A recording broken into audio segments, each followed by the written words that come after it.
जय हिंद दोस्तों, मैं अनुराग स्वागत करता हूँ आपके अपने YouTube channel the winners official में। कैसे हैं आप सभी? पढ़ाई लिखाई का क्या सीन है भाई? सब चल रहा है पढ़ाई लिखाई?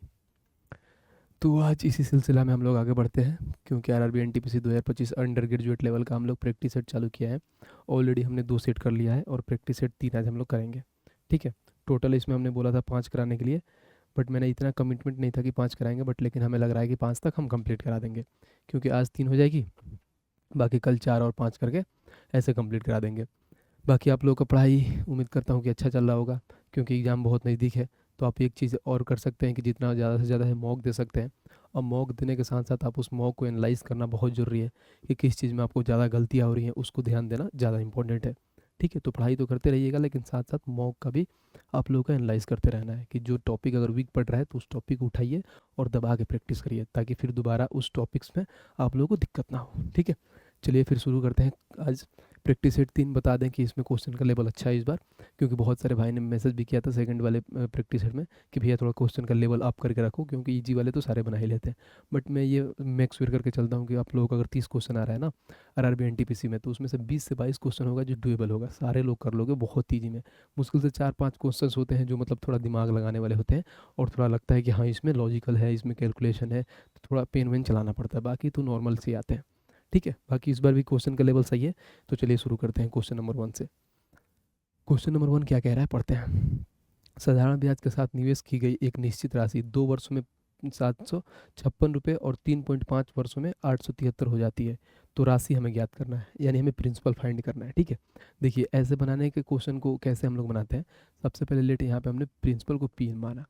आगे कह रहा है कि साधारण ब्याज पे के साथ निवेश की गई एक निश्चित राशि 2 वर्षों में इतना हो जाती है। कितने वर्षों में? 2 वर्षों में, यानी 2 ईयर में कितना हो जा रही है? 756। ठीक है, अब आगे नेक्स्ट लाइन पढ़ने वाली है कि नेक्स्ट लाइन इन्होंने क्या बोला है। और नेक्स्ट लाइन ये बोला है, और 3.5 वर्षों में 873 हो जाती है। 3.5 वर्षों में। ठीक है, अब ये नहीं कि 2 है तो यहाँ से 3.5 वर्षों में कर देंगे, नहीं।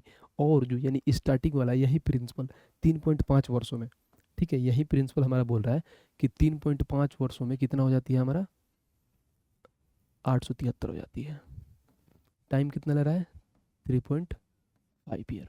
तो ऐसे क्वेश्चन को बनाने के लिए हम लोग सबसे पहले क्या करते हैं, क्योंकि देखिए जब भी अगर हम लोग सिंपल इंटरेस्ट निकालते हैं, तो देखिए यहाँ पे अगर मान लीजिए हमें निकालना है क्या, टाइम।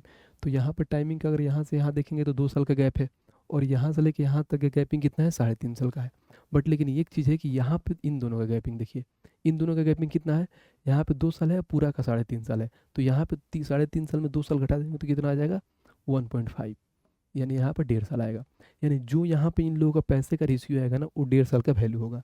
ठीक है, तो यहाँ पे इन लोगों का हम लोग वैल्यू निकालते हैं कितना होता है। जैसे मान लीजिए 13 में से 6 गया, कितना आ जाएगा? 7। 6 में से 5 गया, 1। फिर यहाँ पे कितना हो जाएगा? 8। 8 में से 7 गए, 117 जो है कितना? 1.5 साल के लिए है। हमें निकालना क्या है? क्योंकि हमें प्रिंसिपल निकालना है, तो हम 2 साल का निकाल देंगे, तो जो आएगा 2 साल का वैल्यू, उसमें 756 में से 2 साल माइनस करेंगे तो आ जाएगा प्रिंसिपल हमारा।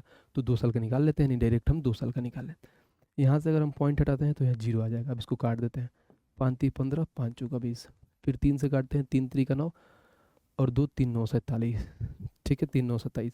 अब 39 का 4 गुना कितना होता है? तो 9 चौका 36, 7 में 3, 4 3 12 और 3 15, 156। ठीक है, ये 156 आ गया हमारा कितना? कितना? 2 सालों के लिए। तो हम क्या करेंगे, प्रिंसिपल निकालना है तो बस 756 में 2 साल का माइनस कर देंगे, यानी 756 में से अगर हम माइनस करेंगे कितना? 756 में से अगर माइनस करते हैं 156, तो कितना हो जाएगा? सीधे बस सी बात है कि ये हो जाएगा 600। और 600 क्या हो जाएगा हमारा? ये हो जाएगा प्रिंसिपल। यही पूछा था तो ऑप्शन नंबर सी होगा, क्योंकि हमें लास्ट में पूछा था कि राशि क्या होगा। तो ये होता है थ्योरम, मगर इसको नहीं कर सकते हैं। कॉन्सेप्ट होता है कि प्रिंसिपल अपने आप का पहले इतना हो रहा है, फिर इतना हो रहा है, फिर इन दोनों साल का हम लोग डिफरेंस लेते हैं, और जितना पैसे में डिफरेंस होता है उसको उतना मान के बराबर करते हैं। जो निकालना होता है उसे मल्टीप्लाई करके, फिर जो वैल्यू आता है उसको माइनस करके प्रिंसिपल निकाल देते हैं। बहुत ऐसी चीज़ें यहाँ पे प्रिंसिपल है निकल गया, तो इसके बाद से आप रेट भी निकाल सकते हैं, कुछ भी निकाल सकते हैं। ठीक है, चलिए शुरू। ये पहला क्वेश्चन था। चलिए क्वेश्चन नंबर 2 देखते हैं। क्वेश्चन नंबर 2 ये कह रहा है, क्या कह रहा है पढ़ते हैं। 8 पुरुषों का औसत वजन 3 किलो कम हो जाता है जब उनमें से 56 किलो वजन वाले पुरुष को एक नए पुरुष से बदल दिया जाता है। तो नए पुरुष का औसत वजन क्या होता है? जैसे कह रहा है क्वेश्चन के कि 8 पुरुष का औसत वजन है जो 3 केजी क्या कम हो जाता है। कैसे कम हो जाता है? मान लीजिए कोई पुरुष उसमें था, लेकिन उसको कोई 56 केजी वाला पुरुष के साथ उसको बदल दिया जाता है। जब बदलते हैं तो कम हो जाता है। यानी सीधी-सी बात है कि जो नया आएगा उसका क्या होगा? तो कितना कम हो रहा है? यानी 8 पे कितने कम हो रहा है? 3 का कमी हो रहा है, यानी -3 का कमी हो रहा है। यानी कितना? -24 का कमी हो गया सारे लोगों पे। सीधी-सी बात है, सारे लोगों पे -24 का कम हो जाएगा। लेकिन जो बंदा आएगा, अगर हमें क्या करना है, नए पुरुष का वज़न निकालना है, तो जो उसका वज़न आएगा उसमें से सबसे पहले जितना कम हुआ पहले सब में बाँटेगा, तभी तो उसका निकलेगा कि उसका ओरिजिनल क्या है, जो नए नए जो बंदा है उसका ओरिजिनल वज़न क्या है। सीधी-सी बात है, तो आया है तो उसका कितना था? 56, लेकिन कमी कितना हुआ है? 24 का। तो 56 में से हम लोग 24 माइनस करेंगे तो उसका आ जाएगा वो, क्या उसका ओरिजिनल वज़न आ जाएगा, कितना आ जाएगा? 2, यहाँ पे आ जाएगा 3, यानी 32। यानी उसका वज़न कितना था? तो 32 केजी, ऑप्शन नंबर डी। तो ये ईज़ी सवाल था, इसमें था नहीं कुछ, यानी जितना का कमी हो रहा है, तो जो बंदा आया है, तो जितना उसका वज़न है, मतलब जैसे मान लीजिए 56 किलो, क्या कह रहा है, जब उसमें से 56 किलो वज़न वाले पुरुष को एक नए पुरुष से बदल दिया जाता है। यानी जो बंदा था 56 किलो, वो जब वहाँ से निकला है, तो जितने सारे औसत वज़न था ना, उसमें सब लोगों में कितना हो रहा है? 3-3 की कमी हो जा रही है। तो 3-3 कमी होने के लिए सबसे पहले जो नया वाला है वो फुलफ़िल करेगा, तो फुलफ़िल करेगा यानी 56 में से 24 घटा देंगे तो 32 आ जाएगा। तो ये ईज़ी सवाल था, इसमें कुछ ज़्यादा दिमाग लगाने वाला नहीं था। चलिए 3 नंबर देखते हैं, 3 नंबर क्या कह रहा है? यदि YQ - 1 का व्युत्क्रमानुपाती x है तथा y बराबर 2 रखने पर x का मान 7 होता है, तो y बराबर 6 रखने पर x का मान ज्ञात करें। ये हर शिफ्ट में आ रहा है क्वेश्चन। ये ऑलरेडी देखिए, हम अभी जो जैसे ग्रेजुएट लेवल का करा रहा था ना, उस पे सेम उसको क्या कह रहा था, आंसर की, तो उसमें हर एक शिफ्ट में आ रहा था ये क्वेश्चन। बहुत ईजी क्वेश्चन होता है, ये आरआरबी जेई का क्वेश्चन है, पूछा हुआ है। देखिए कैसे बनाते हैं। अगर कह रहा है कि y माइनस जो क्या है, एक्स का व्युत्क्रमानुपाती, एक्स का अगर हम व्युत्क्रमानुपाती लेते हैं तो क्या हो जाएगा? 1/YQ-1। देखिए जब भी अगर हम व्युत्क्रमानुपाती हटाते हैं तो क्या करते हैं, एक्स यहाँ पे बराबर हो जाता है बट्टे में YQ-1, और जब भी अगर ये हटता है और बराबर में आता है यहाँ पर, तो एक इसके साथ का आता है कांस्टेंट, यानी कोफिशिएंट आ जाता है, वेरिएबल जिसको बोलते हैं हम।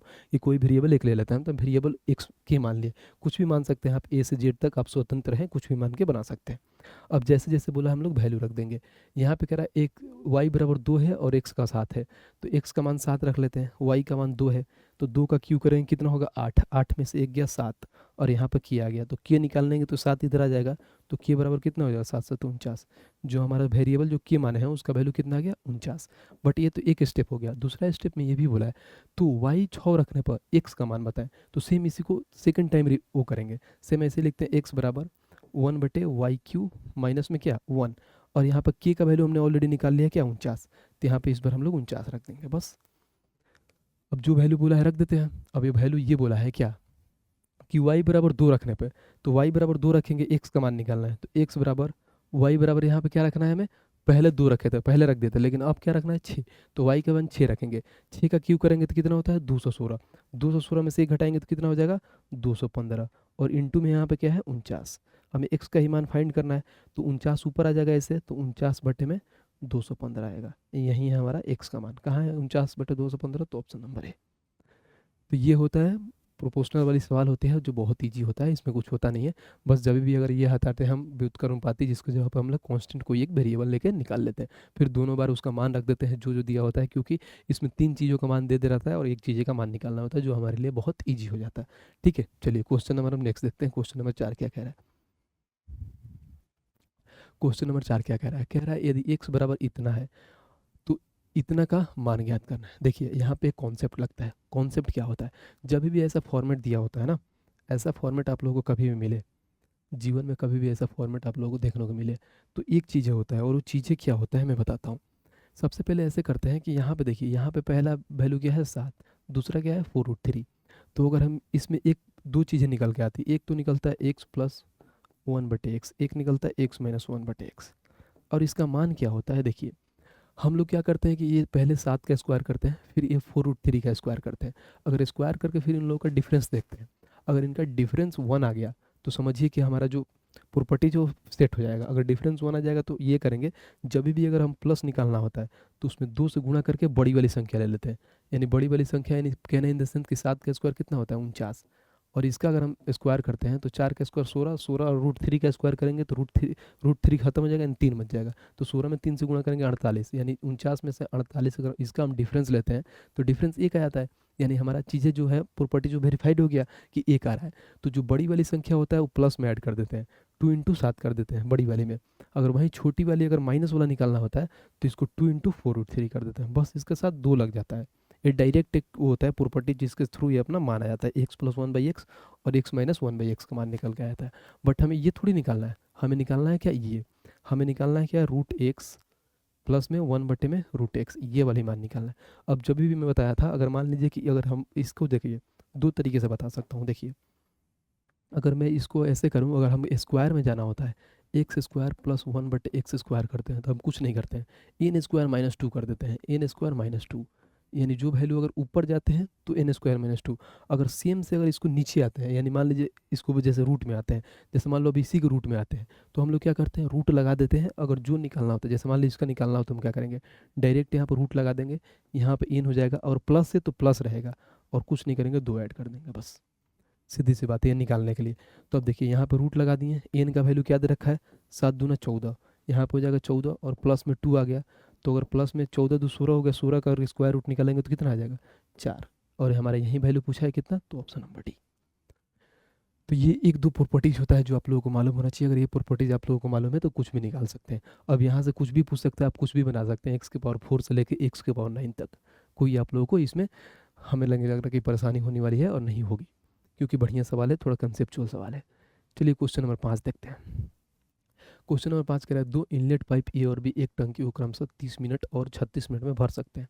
प्रारंभ में केवल ए को 10 मिनट के लिए खोला जाता है और 10 मिनट के बाद ए को बंद कर दिया जाता है और बी को खोल दिया जाता है, तो इनलेट पाइप बी को टंकी शेष भाग में कितना समय में लगेगा। यानी सीधी सी बात बोला है कि जो टोटल, जैसे मान लीजिए कोई टंकी है, इतने इतने में भरते हैं, ठीक है, ए को कुछ देर के लिए खोला जाता है फिर बंद कर दिया जाता है। तो बंद करने के बाद जो शेष हमारा टंकी जो भरना है, तो जो अकेले बी कितने मिनट में भरेगा, यही पूछा है। बस यही है इस सवाल का असली राज। निकालते हैं ए। तो ऐसे हम लोग सवालों को कैसे निकालते हैं, पहले एलसीएम लेते हैं। ए का इन्होंने वैल्यू कितना दे रखा है, ए का वैल्यू 30 मिनट दे रखा है, बी का वैल्यू 36 मिनट दे रखा है। इन दोनों का एलसीएम निकाल लेंगे तो इसका एलसीएम होता है डायरेक्ट 180, 180 यानी 3 छके 18, 6 बार में, और 6 पचे 30 यानी 5 बार में, 6 पचे 30, 5 × 15, ये हो गया। ठीक है, अब देखिए नेक्स्ट लाइन ये मैं पढ़ना हूँ, मैं डायरेक्ट बता दूंगा, हमें नंबर लाइन बनाने की ज़रूरत नहीं है। कह रहा है केवल ए को 10 मिनट के लिए खोला जाता है और 10 मिनट बाद ए को बंद कर दिया जाता है। यानी सीधी सी बात है, ए को 10 मिनट के लिए खोला जाता है। ए का अगर हम एफिशिएंसी देखते हैं तो ए का एफिशिएंसी कितना है, 6, बी का एफिशिएंसी 5, टोटल हमारा कितना भरना है, समझिए 180 भरना है। ठीक है, तो ए को 10 मिनट के लिए खोला जाता है, 1 मिनट में ए कितना भरता है, 6। अगर 10 मिनट के लिए अगर खोल दिया जाए तो 10 × 6 भरेगा, यानी ये कितना भर देगा, 60। टोटल 180 भरना था, 60 भर दिया, यानी बच्चा हमारा शेष रिमेनिंग कितना बचा, 120। अब जब 120 बचा तो ये बोला है कि ए को 10 मिनट तक ही खोला जाता था, उसके बाद बंद कर दिया जाता है। नेक्स्ट स्लाइड में इन्होंने ये बोल दिया है कि फिर उसके बाद से क्या किया जाता है, फिर बी को खोल दिया जाता है और इनलेट पाइप में बी द्वारा शेष भरने में कितना समय लगेगा। यानी ए का यहाँ से रोल खत्म हो गया, ए का कोई काम नहीं है, अब अकेले फिर बी कितना देर में इसको फिल कर देगा। तो बी से हम करा लेते हैं 120, बी का एफिशिएंसी 5 है तो डिवाइड बाई 5 करेंगे, क्योंकि जब भी हम टाइम निकालते हैं तो वर्क ऑफ एन एफिशिएंसी होता है, तो इसको 5 से कर देते हैं डायरेक्ट। 24 + 120 कहाँ है, 24 + 120, ऑप्शन नंबर सी। तो बी द्वारा शेष कार्य को काम करने में कितना टाइम लगेगा, तो 24 लगेगा, यानी वहीं भरने में। तो इजी सवाल था, इसमें कुछ ज़्यादा था नहीं, बट मैंने बेसिक से आराम आराम से आप लोगों को समझाया ताकि आप लोगों को कोई प्रॉब्लम ना हो। चलिए क्वेश्चन नंबर 6 देखते हैं। क्वेश्चन नंबर 6 क्या कह रहा है, कह रहा है एक पुलिस वाला और एक चोर एक ही स्थान से शुरू होते हैं और क्रमशः 5 किलोमीटर प्रति घंटा और 5.5 किलोमीटर प्रति घंटा से गति से चलते हैं। यदि वो दोनों एक ही दिशा में चलते हैं तो 9.5 किलोमीटर दूरी में कितना समय लगेगा। सीधी सी बात है, बहुत ईजी सवाल पूछा है, टाइम पूछा है, क्योंकि यहाँ पर 2 लोगों का स्पीड दे रखा है और यहाँ पर डिस्टेंस दे दिया है, टाइम निकालना है। क्योंकि आप लोगों को ये चीज़ें मालूम होना चाहिए कि जब भी अगर हम टाइम निकालते हैं तो क्या होता है, डिस्टेंस अपॉन स्पीड। देखिए, और यहाँ पर छोटी छोटी बारीकियों को हमें समझना पड़ेगा, और वो बारीकियाँ क्या है जिसको हम लोग देख सकते हैं। देखिए, एक पुलिस वाले हैं, एक चोर है, जो एक ही स्थान से शुरू होते हैं और क्रमशः इतना इतना किलोमीटर की गति से चलते हैं। और देखो, यदि वे एक ही दिशा में चलते हैं, बस यही लाइन पकड़ना था, ये लाइन पकड़े हमारा आंसर आ जाएगा। एक ही दिशा चलते हैं इन द सेंस क्या, देखिए एक ही दिशा मतलब एक होता है सेम डायरेक्शन, एक होता है अपोजिट में। सेम में क्या होता है कि S1 - S2 हो जाता है, और यहाँ पर अपोजिट में क्या होता है, S1 प्लस में S2। कहना इन द सेंस कि सेम में जो स्पीड होता है वो घट जाता है, यानी दो लोगों का स्पीड है तो दोनों लोगों का हम लोग स्पीड क्या कर लेते हैं, डिफरेंस ले लेते हैं। और वहीं जो होता है अगर अपोजिट में जाता है तो दोनों लोगों के स्पीड को हम क्या करते हैं, ऐड कर देते हैं। तो यहाँ पे बोल दिया एक ही दिशा में, तो हम लोग इनका स्पीड क्या करेंगे, डिफरेंस ले लेंगे। यानी यहाँ 5 किलोमीटर का हिसाब चल रहा है, यहाँ 5.5 किलोमीटर का, यानी हमारा स्पीड कितना हो जाएगा, सीधी सी बात है, स्पीड निकालना है तो 0.5, क्योंकि इनका डिफरेंस क्या होगा, 5 और 5.5 और 5 में से डिफरेंस 0.5 हो गया। रही बात डिस्टेंस, डिस्टेंस तो बोल ही दिया है कि 9.5 किलोमीटर जाने में कितना समय लगेगा, तो यहाँ पर लिख देंगे 9.5 किलोमीटर। बस अब इसको हम काट देंगे, हमारा आंसर आ जाएगा। देखिए पॉइंट से पॉइंट खत्म, 5 से काटोगे तो 19×5 = 95, यानी 19 और लगेगा। कहाँ है ऑप्शन, तो ऑप्शन नंबर डी। तो बहुत ईजी सवाल था, इसमें कुछ था नहीं, बस एक लाइन पकड़ना था कि वो एक ही सेम दिशा में जा रहे थे। ठीक है, चलिए नेक्स्ट क्वेश्चन देखते हैं। क्वेश्चन नंबर 7 क्या कह रहा है। क्वेश्चन नंबर 7 हम पढ़ते हैं। दो उम्मीदवारों के बीच एक चुनाव में 80% मतदाता ने अपने मत डालते हैं, जिनमें से 53 अवैध घोषित कर दिया जाता है और विजेता को सूची के सभी मतदाताओं में से 48% मत प्राप्त होता है और वह 1013 मतों से जीत जाता है। तो सूची में मतदाताओं की कुल संख्या बताएं। ठीक है भाई साहब, एक इलेक्शन होता है, इतने सारे मान लीजिए लोग होते हैं, अपना देते हैं, उसमें से कुछ ऐसे जो इनवैलिड हो जाते हैं, फिर उसमें से कुछ भाई इतना जीत जाते हैं। तो यही बोला है कि मतदाताओं में कुल कितने लोग थे, ठीक है, कितना मतदाता दिया था। लेट मैंने ऐसे मान लेता हूँ कि टोटल जो हमारा वोटिंग था वो 100% था, मतलब टोटल 100 एक्स थे, एक्स मान लेता हूँ। ठीक है, अब कह रहा है कि इसमें से 80% मतदाताओं ने अपने मत डाले। 100% जैसे वोटिंग में मान लोग थे जिसमें से 80% ने डाले, तो 100 में से हमने सीधे कितना डलवा दिया, 80, यानी 80 एक्स डाले, परसेंटेज को मैंने एक्स मान लिया। चलिए अब कह रहा है कि जिनमें से 53 अवैध हो गए, यानी 80% वैध डाले थे, इसमें से क्या हो गया, 53 अवैध हो गए। ठीक है भाई सब जैसे बोलता है वैसे वैसे करते जाना है। ठीक है, अवैध हो गया। अब कह रहा है कि देखिए एक दो लाइन होता है जो मैं पढ़ के दिखाता हूँ। यहाँ पे बोला है विजेता को सूची के सभी मतदाताओं में से 48% मत प्राप्त होता है और वह इतना मतों से जीत जाता है, जो विजेता होता है। क्यों, यहाँ पे दो लोग आएंगे, एक तो हमारे भाई सब निकल के आएंगे। देखिए यहाँ से मैं यहाँ बना देता हूँ ताकि समझ में आएगा। एक तो हमारा आएगा विनर, एक आएगा लूजर। यहाँ पे हमने विनर लिख दिया, यहाँ पे हमने लूजर लिख दिया। ये लिखने की ज़रूरत होती नहीं है, बस इसको नहीं होता है कोरम पूर्ण करने के लिए लिखा जा रहा है ताकि आप लोगों को समझ में आए, ताकि कुछ नहीं कहा है। यहाँ पे बोला है सूची के सभी मतदाताओं का 48%, सभी मतदाता बोला है, वैलिड नहीं बोला है। वैलिड यहाँ बोलता ना कि वैलिड मतलब क्या, वैध मतदाता, तब इसका हम लोग निकालते हैं 48%। बट यहाँ पे इन्होंने मेंशन कर दिया सभी मतदाता, तो सभी इन द सेंस 100% का 48% मिला है, यानी विनर को कितना मिला है, 48%। अब जब विनर को 48% मिला है, टोटल वैलिड वोट इतना गिरा हुआ है, तो लूजर को कितना मिला होगा, सीधी सी बात है। तो लूजर को मिलेगा कितना, 48 और 2 50 और 30, यानी 32 एक्स और माइनस में 53, इतना मिलेगा बस। अब इन्हीं लोगों का तो डिफरेंस दे रखा है 1013, क्योंकि इतना मत से क्या ये भाई सब अपना जीत गए। तो डायरेक्ट हम ऐसे लिख सकते हैं, यानी टोटल इजकल टू में हम ऐसा करते हैं। देखिए ये इजकल टू हो गया, यानी 48%, और इधर आ जाते हैं तो 48 एक्स में से अगर मान लो ये एक्स है, क्योंकि इसका 48% निकाला था, 48 एक्स माइनस 32 एक्स, ठीक है, 32 एक्स माइनस में 53, और इजकल टू में कितना वोट से जीता था, 1013। मैंने डायरेक्ट लिख दिया ताकि आप लोगों को समझ में आए, क्योंकि इन्हीं लोगों का डिफरेंस निकालना था। सीधी सी बात है कि जब इन लोगों का ये डिफरेंस निकालोगे तो 48 और 32 का डिफरेंस कितना हो जाएगा, 16 एक्स। ठीक है, और ये 53 जाके इधर ऐड हो जाएगा। ठीक है, सॉरी यहाँ पे माफ़ करिएगा, क्योंकि जब भी अगर माइनस से अगर इधर आएगा, क्योंकि देखिए 32 प्लस में था तो माइनस में आ गया, अगर ये माइनस में था तो ये ऐड हो जाएगा, क्योंकि बराबर के बाद अगर हम इधर माइनस को लेकर आते हैं तो प्लस हो जाता है, तो 53 जाके इधर माइनस हो जाएगा। तो सबसे पहले 1013 में से 13 घटाएं तो 1000 हो गया, और 1000 में से 40 घटा देंगे यानी 960 हो गया। अब इसको हम 16 से काट देंगे, तो एक्स बराबर 16 से 96, यानी एक्स बराबर 60 आ गया हमारा, एक्स का मान 60 आ गया। लेकिन हमें ये थोड़ी पूछा था, पूछा क्या था वो हम देख लेते हैं, और पूछा क्या था वो हम बताते हैं। पूछा क्या था, सूची में मतदाताओं की संख्या कितना थी, सूची में कितने मतदाता थे। तो बस हमें पूछा था 100 एक्स समान, एक्स का वैल्यू 60 था, तो हम डायरेक्ट इसमें 60 से गुणा कर देंगे। तो 100 इंटू में 60 करेंगे तो हमारा आ जाएगा कितना, 1 2 3, यानी 6000 आ जाएगा। 6000 का है तो ऑप्शन नंबर ए। तो इसको आप आराम से बना सकते हैं, बहुत इजी है। मैंने बस समझाने के लिए आप लोगों को टाइम लिया 1-2 मिनट में, ताकि ऐसे रिलेटेड कभी भी सवाल आए तो आप बढ़िया से समझ के बना पाए, नहीं तो ये विनर लीजर लिखने की जरूरत नहीं होती है। सीधी सी बात है, जो 48 देखो डायरेक्ट अगर बनाना होता तो क्या करेंगे, 48 एक्स में से 32 एक्स घटा देंगे, 16 एक्स हो गया, और जो जितना अवैध होता है ना, तो जितना जो टोटल जीता होता है ना, तो अवैध वाले से उसमें से माइनस कर देते हैं, सीधी सी बात है। यानी अवैध 53 था, इतना टोटल था, इसमें से 53 घटा देंगे तो 960 आ गया, और 16 एक्स का वैल्यू 960 आ गया, तो एक्स बराबर कितना हो गया, 16 6 96, यानी 60, एक्स कब 60, तो 100 में 60 से गुणा करेंगे 6000। तो ईजी सवाल था, इसमें ज़्यादा दिमाग लगाने की जरूरत नहीं थी।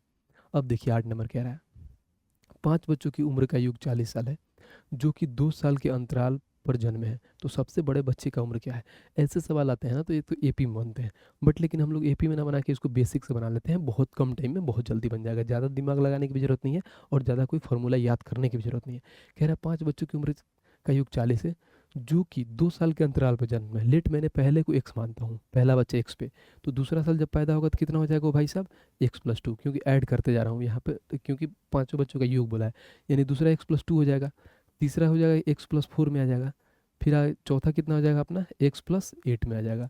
तो टोटल बच्चे कितना हो गया 1 2 3 4, बट बच्चे कितने हैं 5, तो यहाँ पे कितना हो जाएगा, इसको हम लोग छोटा कर लेते हैं थोड़ा सा, ताकि चीज़ें हम लोग को और आसान हो जाएगी समझाने में।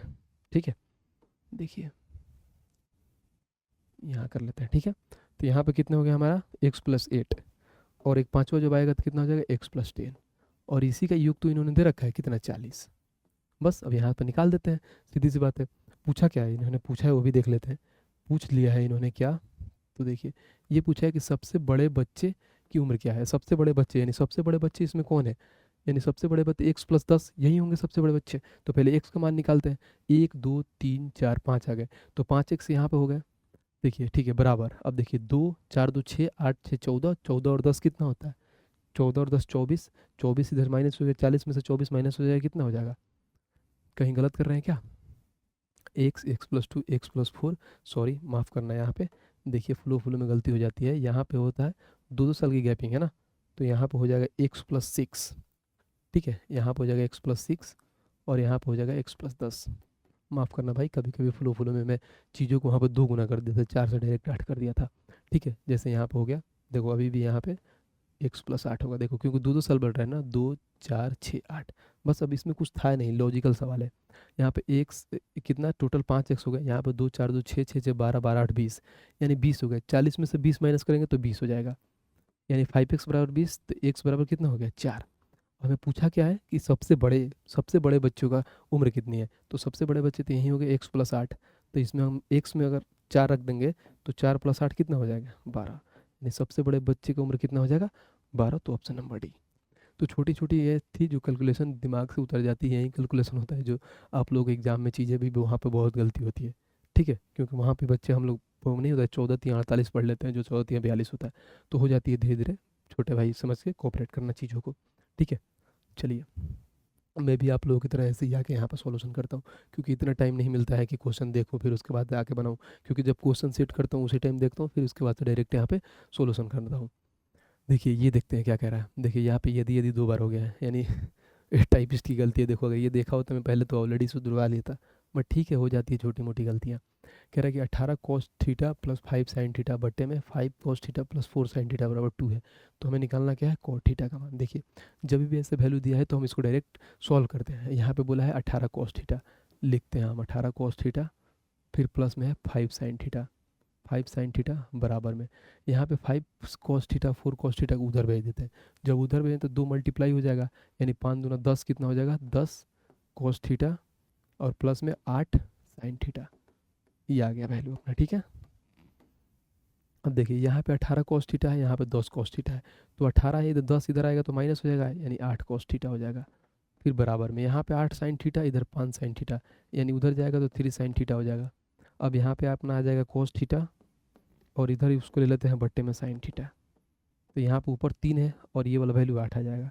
सीधी सी बात है, cos थीटा बटे sin थीटा क्या होता है, तो cot थीटा, क्योंकि sin थीटा बटे cos थीटा होता है tan थीटा, और cos थीटा बटे sin थीटा बराबर होता है cot थीटा, और cot थीटा वैल्यू कितना हो जाएगा 3/8, और शायद हमें यही पूछा था cot थीटा का मान जो यहाँ पर दिया है 3/8, तो इसमें कुछ था ही नहीं, बस उधर ले जाकर हम गुणा करते हैं ऑटोमेटिक अपना मान निकल के आ जाता। तो ये सवाल था, इसमें कुछ ज़्यादा दम नहीं था। चलिए क्वेश्चन नंबर 10 देखते हैं। क्वेश्चन नंबर 10 क्या कह रहता है, इसका हमें मान निकालना है। देखिए जब भी ऐसा वैल्यू दे रखा है जिसके ऊपर बार नहीं होता है ना, तो टोटल में से माइनस करते हैं, यानी कितना है यहाँ पे 36, तो पहले यहाँ पर 36 ले लेंगे, बार किस पे नहीं है 3 पे, तो माइनस कर देंगे, और बट्टे में जिसके ऊपर बार रहता है उसके लिए 9 आ जाता है, और जिसके ऊपर बार नहीं रहता है उसके लिए 0 हो जाता है, ये चीज़ें समझना। फिर यहाँ पे 723 है, 723 पहले लिख देंगे, जिसके ऊपर बार नहीं है उसको माइनस कर देंगे, जिसके ऊपर बार है उसके लिए 9 आ जाएगा, दो संख्या के ऊपर बार है तो 2 9 आ जाएगा, जिसके ऊपर नहीं है, क्योंकि पॉइंट के बाद वाले लेते हैं, ये नहीं कि जीरो वाला भी काउंट कर लेना कि जीरो के लिए एक्स्ट्रा जीरो बैठा दें, वैसा नहीं होता है, इसके ऊपर नहीं है तो एक जीरो आ जाएगा। बस अब इसको सॉल्व कर देते हैं। 36 में से 3 गया, देखो 36 में से 3 गया 33 हो जाएगा, तो ये हो जाएगा 33 बटे में 90 और प्लस में 723 में से अगर 7 जा रहा है तो 723 में से 3 गया 720 और फिर 4 यानी 716 बटे में कितना हो जाएगा 990। देखो यहाँ भी 990, डायरेक्ट हम यहाँ पे 11 से अगर गुणा कर देंगे, अगर यहाँ से 11 से यहाँ पे 11 गुणा कर देते हैं, यहाँ पे 11 से गुणा कर देंगे तो देखो 11 9 99 ये भी 990 ये भी 990, यानी एलसीएम अपना आ जाएगा 990। तो 990 में 900 एक बार में आ गया, तो 11 से 33 से गुणा कर लो, तो 11 तिया देखो 3 और 3 6 और 3 363 प्लस में 716। बस अब इसको ऐड कर देते हैं, देखो 6 और 3 कितना हो गया 9, 6 और 1 7, फिर यहाँ पर 7 और 3 10 1079 बटे 990। बट हमें कैसे दे रखा है फ्रैक्शन में, तो फ्रैक्शन में निकाल देते हैं। 990 एक बार में जाएगा, तो 990 में अगर 10 जोड़ देते तो 1000 हो गया, 79 में और 10 जोड़ लेते हैं तो 89 हो गया बटे में 990, यानी एक सहित 79 बटे कितना हो गया 89 बटे 990 कहाँ है, तो ऑप्शन नंबर बी। तो ऐसे सवाल थोड़ा कैलकुलेटिव होते हैं, बाकी इसमें कुछ होता नहीं है। चलिए नेक्स्ट क्वेश्चन देखते हैं, नेक्स्ट क्वेश्चन क्या कह रहा है। नेक्स्ट क्वेश्चन 11 नंबर देखते हैं, 11 नंबर क्या कह रहा है। 11 नंबर क्वेश्चन ये कह रहा है, क्या कह रहा है, कह रहा है समान लंबाई की दो ट्रेनें समांतर पटरियों में एक ही दिशा में 101 किलोमीटर प्रति घंटा और 29 किलोमीटर प्रति घंटा की चाल से चल रही हैं। तेज चलने वाली ट्रेन धीमी चलने वाली ट्रेन को 21 सेकंड में पार कर देती है, तो प्रत्येक ट्रेन की लंबाई बताएं। बहुत ईजी सवाल है, इन लोगों का डिस्टेंस बताना है, मतलब लंबाई कितनी कितनी इन लोगों की डिस्टेंस है। पहले अभी मैंने बताया था, क्या बताया था यहाँ पर हाईलाइट करके दिखा देता हूँ ताकि आप लोगों को समझ में आएगा। कह रहा है क्या कि 101 किलोमीटर और 29 किलोमीटर प्रति घंटा, 101 किलोमीटर प्रति घंटा 29 किलोमीटर चाल से चल रही है, तेज चलने वाली ट्रेन धीमी ट्रेन 21 सेकंड में पार करती। बट एक लाइन क्या है, वो लाइन ही है, समान लंबाई की दो ट्रेनें हैं समांतर पटरियों में एक ही दिशा में, बस पकड़ में आ गया, एक ही दिशा बोले यानी दोनों का डिफरेंस ले लेंगे। अगर वहीं बोलता क्या कि एक ही दिशा में ना अपोजिट आमने सामने, तो दोनों को ऐड कर देते, बट यहाँ पे बोल दिया एक ही दिशा में। हमें निकालना क्या है, डिस्टेंस, दोनों ट्रेन का डिस्टेंस निकालना है, तो डायरेक्ट हम दोनों ट्रेन का एक ही मान लेते हैं डिस्टेंस, ठीक है, डायरेक्ट डी, क्योंकि जब एक ट्रेन का, क्योंकि यहाँ निकालना क्या है प्रत्येक ट्रेन का लंबाई, तो जब हमारा ट्रेन का डिस्टेंस आएगा तो उसको हम 2 से डिवाइड कर देंगे तो हमारा एक ट्रेन का आ जाएगा, तो हम डायरेक्ट डिस्टेंस निकाल लेते हैं। डिस्टेंस बराबर होता है स्पीड इंटू में टाइम। स्पीड हम कैसे निकालेंगे, 101 यहाँ पे है 29 यहाँ पे है, तो 101 में से 30 घटा दोगे तो कितना हो जाएगा भाई साहब, सीधी सी बात है 101 में से डायरेक्ट हम ऐसे कर लेते हैं कि 101 है, एक इसमें से माइनस कर देंगे कितना हो जाएगा 100, और यहाँ पे एक माइनस कर देंगे 28, यानी 100 में से 28 कर देंगे तो कितना हो जाएगा 72, यानी हमारा स्पीड आ जाएगा 72 किलोमीटर। बट एक चीज़ ध्यान देने वाली चीज़ है, और वो चीज़ ये है कि ट्रेन 21 सेकेंड, सेकेंड बोला है, और देखो ऑप्शन भी है ना जो मीटर में है, देख लो सारे मीटर में, ऑप्शन मीटर में है, जब मीटर में है और सेकंड में है तो सीधी सी बात है कि हम अपना जो भी हमारा क्या आएगा लंबाई आएगा, डिस्टेंस वो मीटर में आएगा, और मीटर में आएगा, और यहाँ पे 72 किलोमीटर पर आवर में है, तो जब भी किलोमीटर है तो उसको मीटर में चेंज करेंगे। और मीटर में चेंज करने के लिए मैंने ऑलरेडी बहुत बढ़िया ट्रिक बता दिया है कि जब भी किलोमीटर से मीटर में जाते हैं तो क्या होता है, बड़ा से छोटा में जाते हैं यानी 5/18 करते हैं, और वहीं छोटा से बड़ा में आता है यानी मीटर से किलोमीटर में जाते हैं तो 18/5 करते हैं। यहाँ पे बड़ा वैल्यू है यानी 72 किलोमीटर में है, तो छोटा में जाना यानी 5/18 हो जाएगा, और हमें टाइम ऑलरेडी दे ही रखा 21 सेकंड। बस अब इसको हम लोग काट देंगे तो हमारा लग रहा है कि आंसर आ जाना चाहिए। चलिए काट के देखते हैं, 18 से काटते हैं, 18 दूना 36, 18 चुका 72, क्योंकि ठीक है। अब देखो यहाँ हो गया 5 चुका 20, और 20 में 21 से गुणा करेंगे तो कितना हो जाएगा, 20 में अगर हम 21 से गुणा करेंगे तो 21 दूना 42 यानी 420 हो गया। और ये हमारे कितने का आया, दोनों ट्रेन का हमारा डिस्टेंस आएगा, दोनों ट्रेन की लंबाई, सीधी सी बात है, दोनों ट्रेन लेंथ यानी वही समझ लेना कि दोनों ट्रेन का लेंथ आया। बट हमें एक ट्रेन का निकालना था, तो एक ट्रेन के लिए क्या करेंगे 2 से डिवाइड करेंगे, तो 2 से कराएंगे यानी 210, तो एक ट्रेन की लंबाई हमारा कितना जाएगा 210, ऑप्शन नंबर है।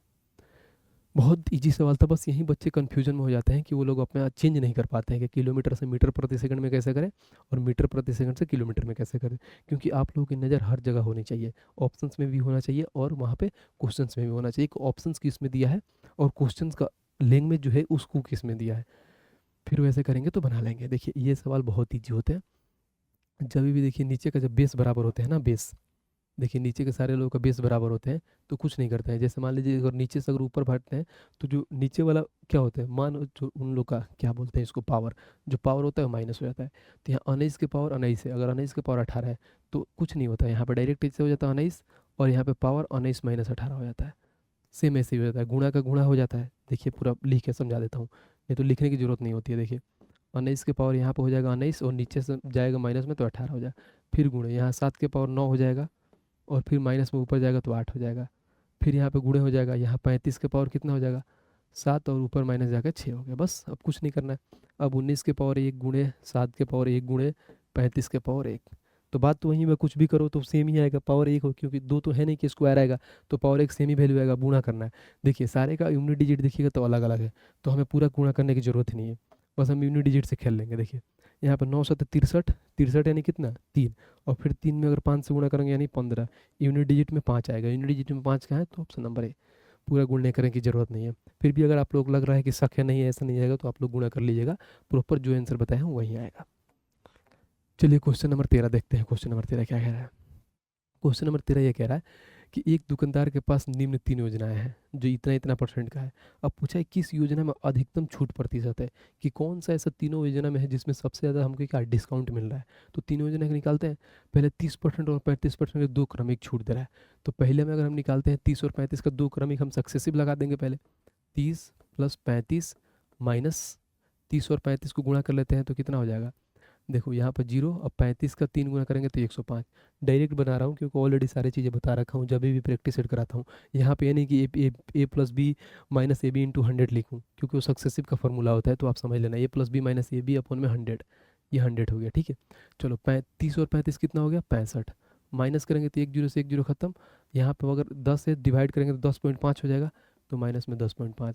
अगर टोटल यहाँ पर डिस्काउंट कितना का मिला 65 में से 10 करेंगे तो कितना आएगा 55, फिर 55 में से 0.5 करेंगे कम तो कितना 54.5, यानी पहले पर हमें डिस्काउंट कितना मिल रहा है 54.5% का। ठीक है, पहला निकल गया।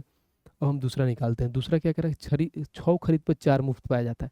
देखिए अगर जैसे मान लीजिए कि कोई सामान है, अगर देखिए मैंने गया कभी मॉल में कुछ खरीदने, वहाँ पे लगता है ना कि देखो 2 खरीदोगे तो 4 मिलेगा आपको, तो सीधी सी बात है कि जो आपका फ्री मिलता है ना फ्री, उसी पे बोलते हैं कि कितना परसेंट का डिस्काउंट मिल गया आपको, मैंने छूट मिल गया फ्री वाले चीज़ पे। तो यानी टोटल आपने खरीदा कितना है 6, मुफ्त में कितना मिला है 4, तो जो मुफ्त वाला होता है ऊपर, और टोटल क्वांटिटी कितना मिला है, क्योंकि भाई टोटल क्वांटिटी पे भी निकालोगे ना कि कितना परसेंट की छूट मिला टोटल क्वांटिटी, यानी 6 खरीदे हैं 4 मुफ्त में मिला, यानी टोटल क्वांटिटी हमें मिला कितना 10, यानी 4 जो मुफ्त मिला कितना परसेंट डिस्काउंट आ जाएगा वहीं पे, तो यहाँ पे निकाल देंगे, यानी हमें टोटल इस पर कितना 40% का डिस्काउंट मिल गया। यहाँ पे 54.5 है, यहाँ पे 40 है, 2 को निकाल लिया हम। चलिए अब तीसरा निकाल लेते हैं। तीसरा क्या कह रहा है देखिए, तीसरा अगर हम निकालते हैं तो तीसरा क्या कह रहा है। तीसरा कह रहा है कि 5 खरीद पे 6 मुफ्त है, सेम है। मुफ्त कितना मिला है 6, खरीदे कितना है 5, टोटल कितना हो गया 11, और बट्टे में 100 कर देंगे तो ये कितना हो जाएगा 600 बट्टे में कितना हो जाएगा 11, तो 11 से कर लेते हैं। तो 11 बटे 55, यहाँ पे 5 50, फिर 11 चौका 44, फिर यहाँ पे पॉइंट आ जाएगा, फिर आ जाएगा 6 60, यानी 11 पचे 55, फिर ये आ गया कितना 5 50, फिर 11 पॉइंट माफ़ करना भाई सॉरी, यानी 54.54% का यहाँ पे डिस्काउंट मिल गया। ठीक है, तो देखिए यहाँ पे बोला क्या है, बोला तो यही है ना उन्होंने, क्या बोला है कि किस पे अधिकतम छूट मिलेगी, अधिकतम पूछा है कि किस पे अधिकतम मिली। यहाँ पे मिला हमें कितना 54.5, यहाँ पे मिला 40, यहाँ पे मिला 54.54, ये वाली चीज़ें समझ में आना है। यानी 54.50 मिला है, यहाँ पे 54.54 मिला है, यानी कहीं ना कहीं यहाँ पे 0.4 ज़्यादा मिला है। सीधी सी बात है, यहाँ पे बच्चे कन्फ्यूजन हो जाते हैं कि 54.5 एंड 54.50, यहाँ पर 54.5, यानी क्या सबसे ज़्यादा अगर हम छूट देखते हैं तो हमें किस पे मिला है सबसे ज़्यादा छूट डिस्काउंट, तो इस पे मिला है, यानी सी पे मिला है। और सी क्या है तो ओनली 3, देखिए ओनली, ये नहीं कि सी ओनली 2 मार दें, यहाँ पे बोला है ओनली सी, यानी क्या होगा ए नंबर होगा इसका आंसर, क्योंकि इस पे मिला है सबसे ज़्यादा हमें डिस्काउंट। उम्मीद करता हूँ चीज़ें आप लोगों को समझ में आ रही होगी। तो भाईचारा बनाने रखने के लिए हम लोगों के बीच का जैसे भाईचारा बना रहा है, भाईचारा ऑन टॉप, तो भाई लोग वीडियो का कमेंट भी करना होता है अच्छी अच्छी सी, जो आप लोगों को लगे कि हाँ वीडियो से चीज़ें सीख में मिल रही है, तो ये कमेंट कर दीजिएगा, तो उससे क्या जाएगा आप लोगों को थोड़ा मोटिवेशन बन जाएगा, और बाकी वीडियो को लाइक भी करते रहिएगा। चलिए क्वेश्चन नंबर 14 देखते हैं क्या कह रहा है कि ए बी सी इतना इतना का अनुपात में निवेश करते हैं, एक साझेदारी करते हैं, फिर 1 वर्ष बाद ए 49 रुपये का अतिरिक्त निवेश करता है और बी 37 रुपये निकाल लेते हैं। अब निवेश का अनुपात इतना इतना में बदल जाता है, शुरू में ए ने लगभग कितनी राशि का निवेश किया है। देखो सीधी सी बात है कि यहाँ पे ए का पूछा है, तो ए का पूछा है तो हम ए का मल्टीपल देख लेते हैं। ए का अगर 5 है तो यानी 5x कोई भी होगा 5 का मल्टीपल होगा। ऑप्शन सारे देखो 5 से कटने वाले हैं, तो ये तो है नहीं कि 5 समझाएंगे नहीं। बट देखो जब मैंने सवाल पढ़ा तो एक चीज़ इसमें नोटिस किया है कि यहाँ पे देखो, यहाँ पे पहले भाई साहब ए अपना 49 रुपये अतिरिक्त लगाते हैं, बी अपना 37 रुपये निकाल लेते हैं, ठीक है। कहीं ना कहीं ये खेल जो हो रहा है ना, ए और बी के ही प्रति नाच रहा है। यहाँ पे सी की कोई नीड ही नहीं है, सी का क्यों मान ही नहीं निकालना है, हमें ए का ही मान निकालना है। तो हम ए और बी से भी अपना ए का मान निकाल लेंगे, तो हम सी को इसमें नेगलेक्ट करके चलेंगे। सीधी सी बात है, देखिए कैसे करते हैं। सबसे पहले जो यहाँ पे क्या दे रखा है, रेशियो में दे रखा है। जब भी रेशियो में दे रखा है तो हम उसके साथ क्या लगते हैं, एक कोई सा की भी अपना कोफिशिएंट ले लेते हैं, कि इसके साथ कोफिशिएंट कोई ले लेते हैं। जैसे मान लीजिए ए हो गया अपना, फिर बी हो गया अपना, ठीक है। अगर ए को मैंने ऐसे लिखता हूँ 5x हो गया, और बी को कितना हो जाएगा 5x, यानी सी को भी लिख सकते हैं, कोई इशू नहीं है 8x, बट हमें सी का कोई नीड नहीं है तो इसको लिखने की कोई ज़रूरत नहीं है। स्टार्टिंग में 5x था, इसका भी, बी का 5x था। कह रहा है कि एक वर्ष बाद ए 49 रुपये और लगा देता है, तो ए और बी का कितना था स्टार्टिंग में, यहाँ पे था 5x, एक वर्ष बाद इन्होंने कितना 49 और लगा दिया। फिर बी भाई साहब का भी यहीं भी था, बट इन्होंने बोला है कि एक वर्ष बाद इन्होंने क्या किया, 37 रुपये क्या निकाल लेते हैं। ए ने तो भाई साहब लगाया, बी ने कह रहा भाई साहब कुछ तो झोल लग रहा है, अपना निकाल लो। यानी इन्होंने कितना 37 रुपये निकाल लिया, ठीक है। और बाद में इन लोगों का रेशियो कितना बन जाता है, तो रेशियो पे देखिए, अब निवेश का अनुपात जो होता है 5-4-7 में हो जाता है, तो हमें ए और बी का ही लेना है। तो यहाँ पे ए और बी का कितना हो जाएगा 5 और 4, क्योंकि सी का 7 है तो लेने की नीड ही नहीं है। बट यहाँ पे अब डायरेक्ट यहाँ पे क्रॉस मल्टीप्लाई कर देंगे तो हमारा एक्स का मान आ जाएगा। चलो करके देखते हैं। यहाँ पे देखते हैं, 4 से करेंगे तो कितना हो जाएगा 20x। फिर यहाँ पे करेंगे कितना, 4 से, तो यहाँ पे हो जाएगा कितना प्लस में डबल जीरो, ये हो गया अपना। फिर 9 चौके 36 के 6 हाथ में 3, 4 चौके 16 और 3 19। फिर आ गया बराबर में, फिर 5 से करेंगे तो 25x, फिर माइनस, फिर यहाँ पर डबल जीरो आ जाएगा। फिर 5 से 7 बजे 35 के 5 हाथ में 3, 5 3 15 और 3 18, यानी ये होगा 18,500। अब देखो इधर 20x है और इधर 25x है, इधर लाएंगे तो कितना हो जाएगा माइनस में 5x, क्योंकि 20x में का माइनस 25x करोगे तो कितना हो जाएगा माइनस का 5x बराबर, ठीक है। यहाँ पे देखो, अब यहाँ पे माइनस कितना होगा 18500, और इधर क्या है माइनस प्लस में, तो इधर भी माइनस में हो जाएगा 19600, -5x इजकल टू ये इतना आ गया। फिर देखो यहाँ माइनस माइनस है तो ऐड हो जाएगा, तो यहाँ पर डायरेक्ट लिख लेते हैं।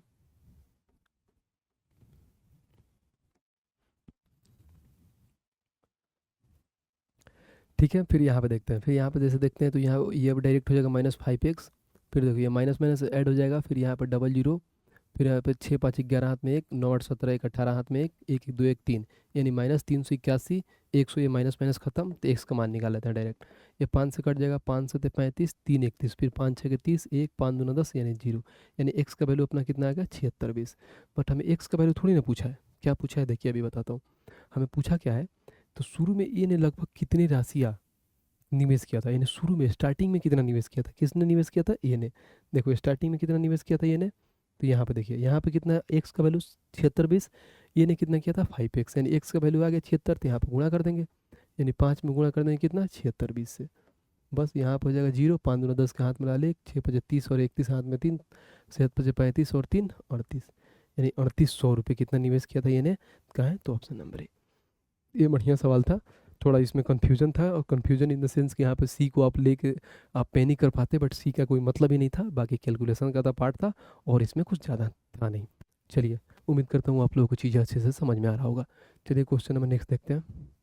क्वेश्चन नंबर 15 देखते हैं। क्वेश्चन नंबर 15 क्या कह रहा है, कह रहा है क्या कि 31 सकी रुपये की राशि इतना वर्षों में 9% प्रति वर्ष की दर से चक्रवृद्धि ब्याज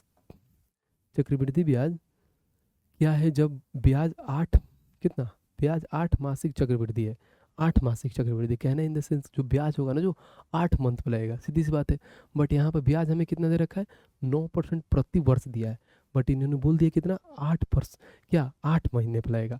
तो सीधी सी बात है, अगर हमें सीधी सी बात निकालेंगे, जो 9% हमें ब्याज दिया है, कितने कितने महीने के लिए दिया है 12 महीने के लिए दिया है, बट निकालना कितने के लिए 8 महीने के। तो हमारा रेट कितना निकलेगा 4 तिहाई 12, 4 दूना 8, 3 तिरिका 9, यानी रेट हमारा सीधी सी बात है 6% आ जाएगा। रेट अपना कितना आ गया 6%। ये निकालने का तरीका मैंने बताया, तो आप लोगों की ये लिखने की ज़रूरत भी नहीं है, बट अगर आप लोगों को समझ में नहीं आए तो यहाँ पे लिख देता हूँ, ताकि आप लोग रहेगा। 9 जो है हमें 12 महीने का है, 8 का निकालना था। 4 तिहाई 12, 4 दूना 8, 3 तिरिका 9, यानी रेट हमारा कितना आ गया था 6%। अब रेट 6% आ गया है, तो 8 महीने का मासिक जो है कितना बार लगेगा ब्याज, कितना बार लगेगा कैसे पता चलेगा, देखो 31,600 रुपये इतना वर्ष के लिए, इतना वर्ष के लिए, यानी एक सहित 1/3 वर्ष का मतलब समझ क्या समझते हैं? यानी सीधी सी बात है, 1 साल 1/3, यानी 1 साल तो अपना लगेगा ही लगा, और 1/3 को हम निकालेंगे मंथली में तो 12 से गुणा कर देंगे, यानी ये कट जाएगा, यानी कितना 4, यानी 1 साल में कितना महीना होगा? 12 महीना में। यहाँ पे कितना 4 महीना, यानी 16 महीना, यानी टोटल हमें टाइम कितना मिल गया? 16 महीना। और 16 महीना यानी 8-8 महीना करके 2 बार लगेगा ब्याज अपना, यानी हमें अगर सीधी सी बात है, अगर टाइम हमें यहाँ लिखते हैं यानी 2 बार लगेगा, सीधी सी बात है। बट हमें पूछा क्या है? मासिक चक्रवृद्धि ब्याज निकालना है। सीधी सी बात है, मासिक चक्रवृद्धि ब्याज निकालना है।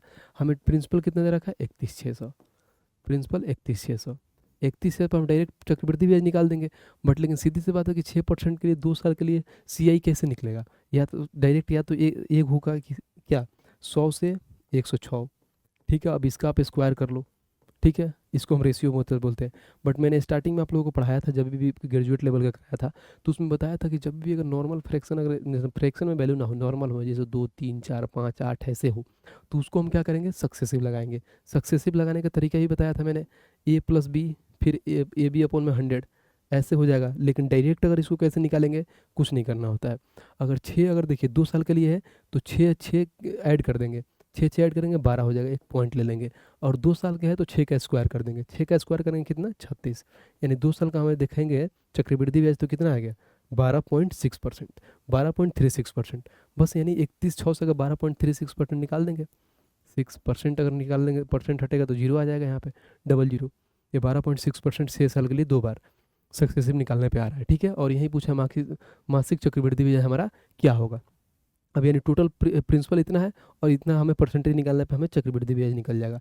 इसमें खास कुछ था नहीं, बट एक कैलकुलेशन का पार्ट था और ये स्टार्टिंग का समझने था कि यहाँ पे टोटल इन्होंने कितना दिन के लिए दिया था और ये 8 महीने के लिए पूछा था। समझ रहे हो? देखो ये जो मतलब होता है ना, अच्छे से क्वेश्चन पूछते हैं बच्चे, यहाँ पे इसको अटेम्प्ट भी नहीं पाते हैं, क्योंकि कन्फ्यूजन हो जाता है इसी में 9% और ये 8 महीने का झोल क्या है, तो उसको निकालना ज़्यादा इंपॉर्टेंट होता है। बट यहाँ पर निकाल भी दियो तो देखो कितना कैलकुलेशन है। यहाँ पे पॉइंट हटाते हैं तो डबल जीरो आएगा, 2 जीरो से 2 जीरो काट देंगे। देखो अब यहाँ पे काटोगे भी तो बहुत, देखो फिर यहाँ पे काटोगे 4 से कट जाएगा, लेकिन 25 आ जाएगा नीचे, फिर 25 से आओगे पॉइंट से, सीधी सी बात है 2-4 सेकंड एक्स्ट्रा लगेगा। हम डायरेक्ट गुणा कर लेते हैं, गुणा इन द सेंस कि 12-36 को हम गुणा कर लेते हैं 316 में, ताकि ये जल्दी हो जाएगा। 6 आएगा 36, हाथ में 3, 36 18, 3 21, हाथ में 2, 12 6 72 और 2 74, फिर यहाँ पे 6 3 2 1, फिर ये 6 3 18, हाथ में 1, 3 3 का 9 और 1 10, हाथ में 1, 12 3 36 1 37। बस अब इसको हम ऐड कर लेते हैं, 6 7 4 3 7 8 7 15, हाथ में 1, या 7 दूनो 1 10, हाथ में 1, 7 1 8 और 1 9, यहाँ पर 3, यहाँ पर टोटल कितना आ गया? 39,576। इसको हटा देता हूँ, 39,576 अपना आ गया गुणा करने के बाद, ठीक है। तो यहाँ पर गुणा करने के बाद हम लिख देंगे कितना? 39,576, 39,576। बट एक और चीज़ है ना, बट्टे में क्या है? 100, तो जब भी बट्टे में है तो 2 अंक के बाद से पॉइंट आ जाएगा, यानी पॉइंट आ जाएगा, यानी टोटल हमारा कितना आ जाएगा? 39,05.76, 39,05.76, यानी 39,05.76 के करीब में क्या है, क्योंकि यहाँ पे बोल दिया है ना, क्या बोल दिया है? देखो जो चीज़ें बोल दिया तो फिर निकालना पड़ता है निकटतम, यानी इसके निकटतम। अगर यहाँ पर अगर मैं 100 को काट देता तो बहुत दिक्कत होता, क्योंकि जब भी नीचे 10 100 1000 है तो उसको मत काटो, क्योंकि उसके बाद से जितने जीरो होते हैं ऊपर वाले उतने संख्या के बाद पॉइंट लग जाता है। 100 हटाने के बाद से 2 पॉइंट के बाद ये लग गया, हमारा ये वाला आंसर आ गया। देखो कितना ईजी वे में आ गया, 39,05। तो ये 39,05 क्या है? 39,06 के करीब में है, तो ऑप्शन नंबर है। इसमें कैलकुलेशन था, बाकी बढ़िया सवाल था, ठीक है, समझने वाली सवाल था, इसमें आप फंस सकते थे। चलिए क्वेश्चन नंबर हम नेक्स्ट देखते हैं। क्वेश्चन नंबर नेक्स्ट क्या कह रहा है? क्वेश्चन नंबर नेक्स्ट ये कह रहा है कि एक कुर्सी 5% हानि और एक मेज को 15% लाभ पर बेचने पर एक व्यक्ति को 300 रुपये, क्या हो रहा है? 300 रुपये का लाभ होता है। यदि वह कुर्सी को 5% लाभ पर और मेज को 5% लाभ पर बेचता है तो उसे 180 रुपये का लाभ होता है। तो मेज का वास्तविक लागत मूल्य क्या है? देखो बढ़िया बढ़िया सवाल है, मतलब चुन चुन के मैं निकाला हूँ जिसमें आप फंसोगे, क्योंकि आप बच्चे इसमें एक्स मानोगे फिर कन्फ्यूजन होगे। मैं सबसे बेस्ट अप्रोच समझाऊंगा इसको आपको समझाने के लिए। देखिए सबसे पहले कुर्सी को हम चेयर मानते हैं, फिर यहाँ पर मेज़ को हम डायरेक्ट एम से डिनोट करते हैं। कह रहा है पहले 5% की हानि हो रही है, यानी -5% की हानि हो रही है। उसके बाद से 15% का लाभ हो रहा है, 15% का लाभ हो रहा है, तो ओवरऑल पैसे में कितना इनको मिल रहा है? कितना? 300 रुपये का लाभ हो रहा है, ठीक है भाई साहब। नेक्स्ट लाइन पढ़ते हैं। नेक्स्ट लाइन क्या कह रहा है? नेक्स्ट लाइन में कह रहा है कि यदि कुर्सी को 5% लाभ पर, ठीक है, और मेज को 5% लाभ पर बेचा जाता है, दोनों को 5-5% लाभ पर बेचा जाता है, कुर्सी को भी 5% लाभ पर और मेज को भी 5% लाभ पर बेचा जाता है, ठीक है। मेज को भी 5% लाभ पर बेचा जाता है। तो ओवरऑल पैसे में कितना मिलता है हमें, पैसे में मिलता है कितना, 180 रुपये का लाभ होता है। पैसे में कितना हो जाता है, 180 रुपये का लाभ होता है। ठीक है, तो यहाँ पे हमारा कितना हो गया, 180 का लाभ हो गया। चलो अब कुछ नहीं करते हैं। यहाँ पे पूछा गया है कि मेज़ का वास्तविक लागत मूल्य क्या है, मेज़ का ही निकालना है। तो हम कुर्सी का हटा देते हैं डायरेक्ट, मेज़ का पूछता है तो कुर्सी का हटाने के लिए देखिए क्या करते हैं। यहाँ पे देखो प्लस माइनस तो इसी के ख़त्म हो जाएगा कुर्सी। यहाँ 15 और 5 कितना होता है, 20%। यानी 20% मेज़ का मान अगर देखते हैं तो 300 में 180 जोड़ो कितना हो जाएगा, 480, 20%। ठीक है, हम हमें निकालना क्या है, 100%। तो ऐसा थोड़ी हम ये काट के एक निकालेंगे, सीधी सी बात है कि अपने आप में कोई चीज़ 100% की होती है ना। यानी एक में समझो कि वो 100% की है, तो सीधी सी बात है यहाँ पे हम 5 से गुणा कर लेंगे। इधर 5 से गुणा करेंगे तो ये 100% हमारा मेज़ का मान आ जाएगा। और इधर भी 5 से गुणा कर लेंगे, तो 5 से गुणा करेंगे 0, 8 पे 40, 0 हाथ में लाल कितना, हाथ में लाल 4, फिर अगर 5 का 20 और 4 24, यानी मेज़ का कीमत हमारा कितना आ जाएगा, 2400। तो ऑप्शन नंबर बी तो सबसे बेस्ट अप्रोच है ये बताने का। ठीक है, कि वो कम कैलकुलेशन भी कम लगेगा और कम समय भी निकाल लोगे। नहीं तो फिर वहाँ पे 5x मानो और इससे करो एक संख्या, फिर उसके बाद से 2 इक्वेशंस बनेंगे, फिर उसमें मान निकालो, बहुत झंझट लगेगा। ये बेस्ट अप्रोच है इस क्वेश्चन को सॉल्व करने के लिए। उम्मीद करता हूँ चीज़ें आप लोगों को समझ में आ रही होगी। चलिए 17 नंबर देखते हैं। कह रहा है कि इसी संख्या को 576 से विभाजित करने पर शेषफल 75 प्राप्त होता है। यदि उसी संख्या को 24 से विभाजित किया जाए तो प्राप्त होने वाला शेषफल ज्ञात करें। बहुत ईजी सवाल होता है। सीधी सी बात, मैंने लेट एक्स मान लिया कोई संख्या है, इसको हम कितना 576 से भाग करते हैं तो कितना मिलता है हमें, 75 शेषफल मिलता है। तो बात तो वही हुआ कि अगर 75 इसमें ऐड होता है, अगर हम 576 से करते हैं और इसी संख्या को, क्योंकि अगर इसी संख्या बोला है ना, देखो कह रहा है कि उसी संख्या को 24 से विभाजित किया जाए तो प्राप्त होने वाला शेषफल क्या है, 24 संख्या। यानी हम सीधी सी बात, जितना शेषफल मिला है उसी को हम 24 से डिवाइड करेंगे, हमारा शेषफल निकल जाएगा। शेषफल कितना आया था, 75। तो हम डायरेक्ट इसी को डिवाइड कर देते हैं कितना, 24 से। 24 से इसलिए डिवाइड करेंगे ना, क्योंकि जो यहाँ पे देखिए जो शेषफल आता है ऊपर उसको डिवाइड करते हैं 24 से, क्योंकि 576 में 24 का फैक्टर होता है। अगर 576 में 24 का फैक्टर नहीं रहेगा तो फिर 75 से नहीं कर सकते हैं, फिर निकालना पड़ेगा। बट यहाँ पर देखिए 576 कहीं ना कहीं क्या 24 का फैक्टर है, क्योंकि 24 का स्क्वायर ही 576 होता है। तो डायरेक्ट कर देंगे, तो 24 या 72 और 3 बार में जाएगा तो शेषफल कितना बचेगा, 3। यही है हमारा शेषफल। तो ऑप्शन नंबर बी इजी सवाल था। अगर वो नहीं मिलता, अगर इसका फैक्टर नहीं होता 24 तो फिर दिक्कत था, क्योंकि 576 का ही फैक्टर 24 था। तो जो रिमाइंडर आता है उसी से हम लोग डिवाइड कर देते हैं। चलिए नेक्स्ट क्वेश्चन देखते हैं। क्वेश्चन नंबर 18 क्या कह रहा है। 18 ये कह रहा है क्या, एक बेईमान दुकानदार दावा करता है कि वह 20 रुपये केजी के क्रय मूल्य वाला सीधा नमक इतना रुपये केजी पर बेचता है, लेकिन वह 1134 ग्राम के बजाय 567 ग्राम तौलता है, तो उसका लाभ प्रतिशत कितना होगा। डिसऑनेस्ट शॉपकीपर का सवाल था। मैंने पीछे भी सेम ऐसे ही टाइप का बताया था क्वेश्चन। और देखो ऐसा नहीं है कि बहुत पहले का पूछा हुआ है, ठीक है, कहीं नहीं इन द सेंस देखोगे तो कब पूछा है, आरआरबी एनटीपीसी ग्रेजुएट लेवल 19/2025, यानी हाल फिलहाल में पूछा है। ठीक है, 6 यानी जून में ही पूछा था ये क्वेश्चन। तो बढ़िया क्वेश्चन है, समझने वाली क्वेश्चन है। यहाँ पर सीपी हो गया, यहाँ पे एसपी हो गया। कह रहा है क्या कि 20 केजी को 20 केजी का क्रय मूल्य कितना, 17 में बेचता है। यानी कोई सामान 20 का है तो 17 में बेचता है, समझ लो ऐसे। और आगे ये कह रहा है, क्या कह रहा है समझे, देखिए लेकिन वह 11134 के बजाय 567 ही तौलता है। अब इसका मतलब क्या समझ में आया कि क्या तौलता है। देखिए जैसे मान लीजिए कि वहाँ पे कुछ आप खरीदने गए दुकानदार से, तो वो आपसे पैसा कितना का ले रहा है, 1134 ग्राम का, और दे रहा है कितना, 567 ग्राम। तो पैसा ले रहा है यानी उसका आप उसको दे रहे हो, यानी उसके लिए क्या हो जाएगा, सेलिंग प्राइस। यानी टोटल पैसा कितना ले रहा है वो, 1134, और दे रहा है कितना आपको, पागल बना दिया कितना, 567 ग्राम दे के। बस अब इसी में खुश है गए, वाह भाई साहब क्या बात है, पैसा भी कम कर दिया और दे भी दिया। तो टोटल इतना पैसा लिया, दे दिया इतना, बस अब इसको निकाल देते हैं। तो सामने इससे जब भी होता है तो गुणा करते हैं, 20 इंटू हो जाएगा कितना, 567, इंटू में फिर हो जाएगा 17 इंटू 1134। ऐसे भी कर सकते हो, लेकिन ऐसे करने की ज़रूरत नहीं है, लिखने की ज़रूरत नहीं है, क्यों टाइम बर्बाद करना है। काट सकते हो, देखो तिरछा तिरछी कटता है। इसको 2 से काट देते हैं, 10 बार में 2 से काट देते हैं, 2 पचे 10, 1 13, 2 छके 12, 2 से 14, यानी 567। अब देखो 567 है, ये भी 567, सामने सामने भी कट जाएगा। अगर ये सामने सामने होता तो कट जाता। हमारा कितना आएगा, 10 और 17, यानी कोई चीज़ 10 के जा रही है 17 में, कितने की प्रॉफिट हो रही है, 7 की, कितने पे, 10 के। टोटल परसेंटेज का कितना निकालना है, 100% पे, यानी 10 से 10 बार में जाएगा हमें टोटल, यानी कितना परसेंट का प्रॉफिट हो रहा है, 70% का। ऑप्शन कहाँ है, तो ऑप्शन नंबर सी। तो बहुत ईजी सवाल था, बस आपको समझना था कि यहाँ पे जब भी अगर वो लेता है भाई साहब, पैसा तो इतना का ले रहा है लेकिन सामान इतना दे रहा है, क्योंकि बच्चे यहाँ पे कन्फ्यूजन होते हैं, उसको उलट देते हैं। यहाँ पे 1134, यहाँ पे 567 लिख देंगे, फिर करते रह जाओगे, कैलकुलेशन होगा ही नहीं, क्योंकि वो कंसेप्ट ही गलत हो जाएगा। चलो नेक्स्ट क्वेश्चन देखते हैं। क्वेश्चन नंबर 19 क्या कहता है? कह रहा है कि दिए गए चित्र में A B C D parallel B C है, जो डी पैरेलल है बी सी है, ठीक है।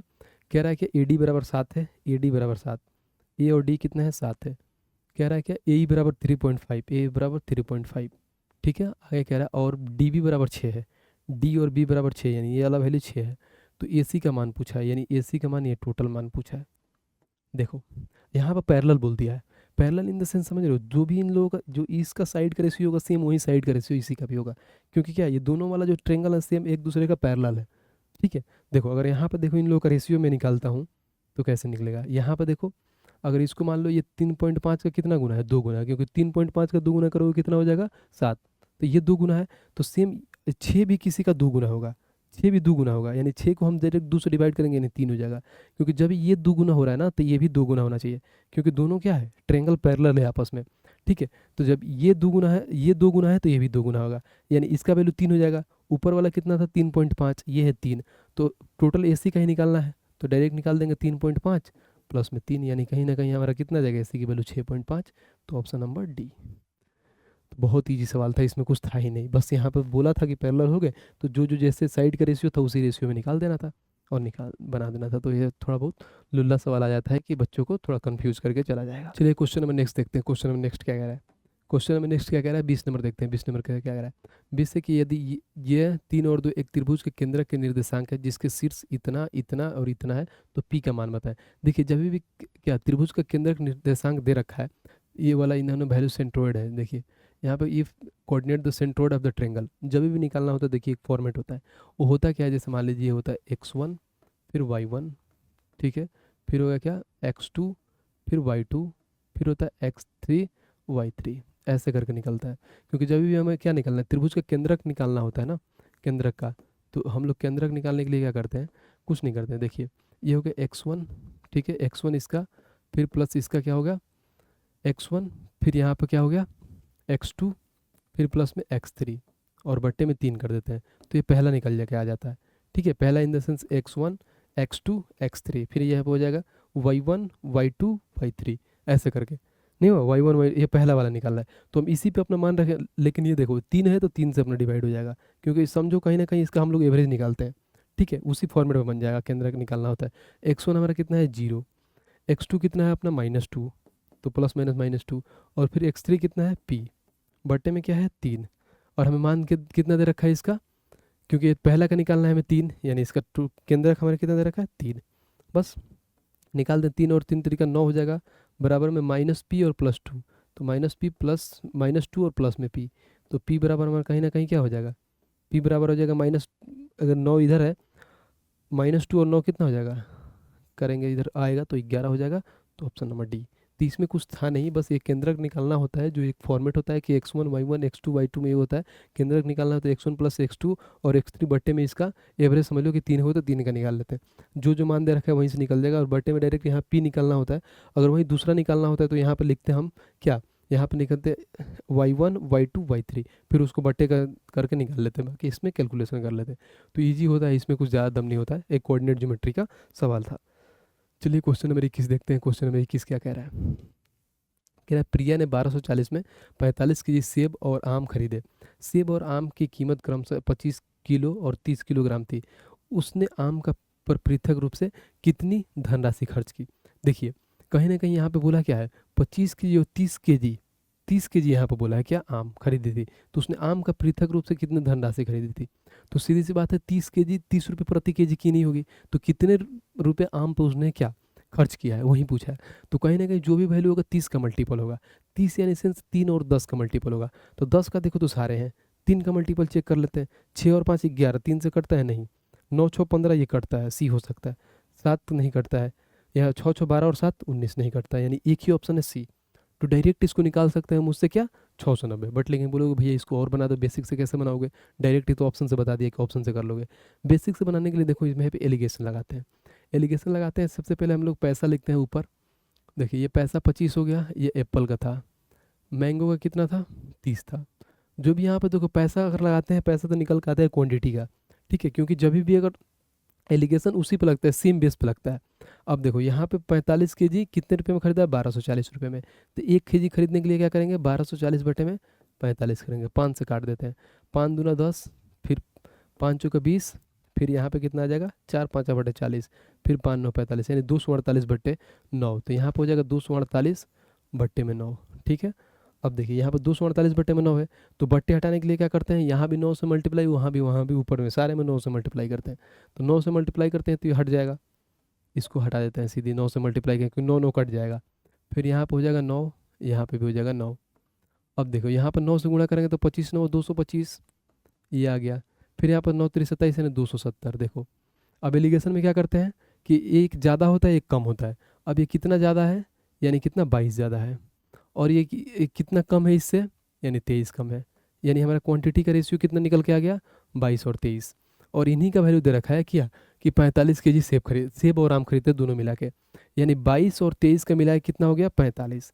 यानी कहना इन द सेंस 45 का वैल्यू 45 है। ठीक है, तो एक का वैल्यू कितना हो गया 1, तो यहाँ पे निकल के आ जाएगा इसका 22 और इसका 23। ठीक है, 22 और 23 निकल के आ गया। अब बोला क्या है हमें कि आम पे उन्होंने कितना खर्च किया है, तो आम पे खर्च किया, तो यानी 23 क्वांटिटी, यानी समझो कि 23 की जो केजी उन्होंने आम खरीदा, कितने रुपए के हिसाब से, 30 रुपये के हिसाब से। तो गुणा कर दो, 23 इंटू 30 कर दो, तो ये हो जाएगा 0, और 23 से 69 ही होता है, तो आगे 690। तो ऑप्शन नंबर सी। तो एलिगेशन लगा के बना सकते हो, बाकी बेसिक से ये चीज़ है, बाकी मैंने ट्रिक से ही बता दिया कि मल्टीप्लाइंग फैक्टर से कैसे बना सकते हो। ठीक है, चलिए नेक्स्ट क्वेश्चन देखते हैं, नेक्स्ट क्वेश्चन क्या कहता है। क्वेश्चन नंबर 22 देखते हैं। क्वेश्चन नंबर 22 कह रहा है एक ठोस घनाभ के 3 आसन फलकों का क्षेत्रफल इतना इतना इतना है, तो क्या इसके घनाभ का आयतन कहते हैं। सेम पीछे का रिपीटेड सवाल है, पिछले वाला शिफ्ट में मैंने बताया था कि जब भी हमें क्या निकालना था, इसका वॉल्यूम निकालना होता है, तो डायरेक्ट हम L into B into root लगा के L into B into H कर देते हैं। ए बी सी कुछ भी रख सकते हो, जो भी कोफिशिएंट मन में है रख सकते हो, कोई इशू नहीं। देखो अब यहाँ पर लेंथ कितना दे रखा है हमारा, फलकों का क्षेत्रफल इन्होंने ये दे रखा है, और घनाभ का आयतन निकालना है, यानी 260 पहला है 260, फिर उसके बाद से कितना 104, फिर इंटू में 10, बस अब निकाल देते हैं। अब इसको तोड़ते हैं, 260 को हम ऐसे लिखते हैं 26 इंटू 10 गुणे, फिर 104 को हम कैसे लिख सकते हैं, 126 इंटू 4, 104 होता है, 25 चौका 6, 26 चौका 104 है इंटू 10। देखो अब यहाँ से देखो, यहाँ भी 10 है, यहाँ भी 10 है, एक 10 बाहर आ गया, यहाँ भी 26 है, यहाँ भी 26 है, एक 26 बाहर आ गया, और 4 को बाहर करोगे तो 2 आ जाएगा, तो ये हो जाएगा 20 और 26 दूना 52, यानी 520 आएगा। 520 कहाँ है, तो ऑप्शन नंबर बी। तो इजी सवाल था, सेम रिपीटेड था, पिछले में मैंने ऑलरेडी ऐसा बता दिया था। चलिए नेक्स्ट क्वेश्चन देखते हैं। नेक्स्ट क्वेश्चन क्या कह रहा है, 23 नंबर क्वेश्चन क्या कह रहा है, कह रहा है किसी कार्य को 10 पुरुष और 6 महिलाएं 4 दिन में कर सकती हैं। 10 पुरुष और 6 महिलाएं 4 दिन में कर सकती है, जबकि 12 पुरुष और 18 महिलाएं इसे 2 दिन में कर सकते हैं। तो एक पुरुष द्वारा प्रतिदिन किए जाने वाले कार्य और एक महिला द्वारा प्रतिदिन किए जाने वाले कार्य का अनुपात निकालना है, इनका रेशियो निकालना है। देखिए कह रहा है 10 पुरुष यानी 10 मेल प्लस 6 वुमेन, ठीक है, ये होगा किसी काम को 4 दिन में कर सकती है इजकल टू, फिर कह रहा है जबकि 12 पुरुष और 18 महिलाएं में 2 दिन में कर सकती है। 12 पुरुष यानी 12 मेल प्लस में 18 वुमेन कितने दिन में कर सकती हैं, 2 दिन में कर सकते हैं। बस यहाँ से हम मेल और फीमेल का हम रेशियो निकाल लेंगे, 2 से 2 बार में खत्म, हम गुणा कर देते हैं। 10 दूना 20 मैन प्लस 6 दूना 12 वुमेन बराबर में 12 मैन प्लस में 18 वुमेन। देखो 20 मैन में से 12 मैन घटाएंगे तो कितना हो जाएगा 8 मैन, फिर बराबर में 18 वुमेन में से 12 वुमेन घटाएंगे यानी 6 वुमेन। इसको काट देंगे 2 से 4 बार में, 2 से 3 बार में, तो मेन और वुमेन का अपना रेशियो कितना आ जाएगा, मेन का 3 हो जाएगा, वुमेन का 4 होगा। बाकी चीज़ें तो निकालना ही नहीं है क्योंकि एक एक लोग का निकाल ही दिया है। अब यहाँ पे पूछा ही तो का कि एक पुरुष द्वारा प्रतिदिन किए जाने वाले कार्य और एक महिला द्वारा प्रतिदिन किए जाने वाले कार्य का अनुपात निकालना है, यानी पुरुष और महिलाओं का अनुपात निकालना है, और पुरुष और महिला का अनुपात 3 और 4 दे ही दिया है, तो ऑप्शन नंबर ए।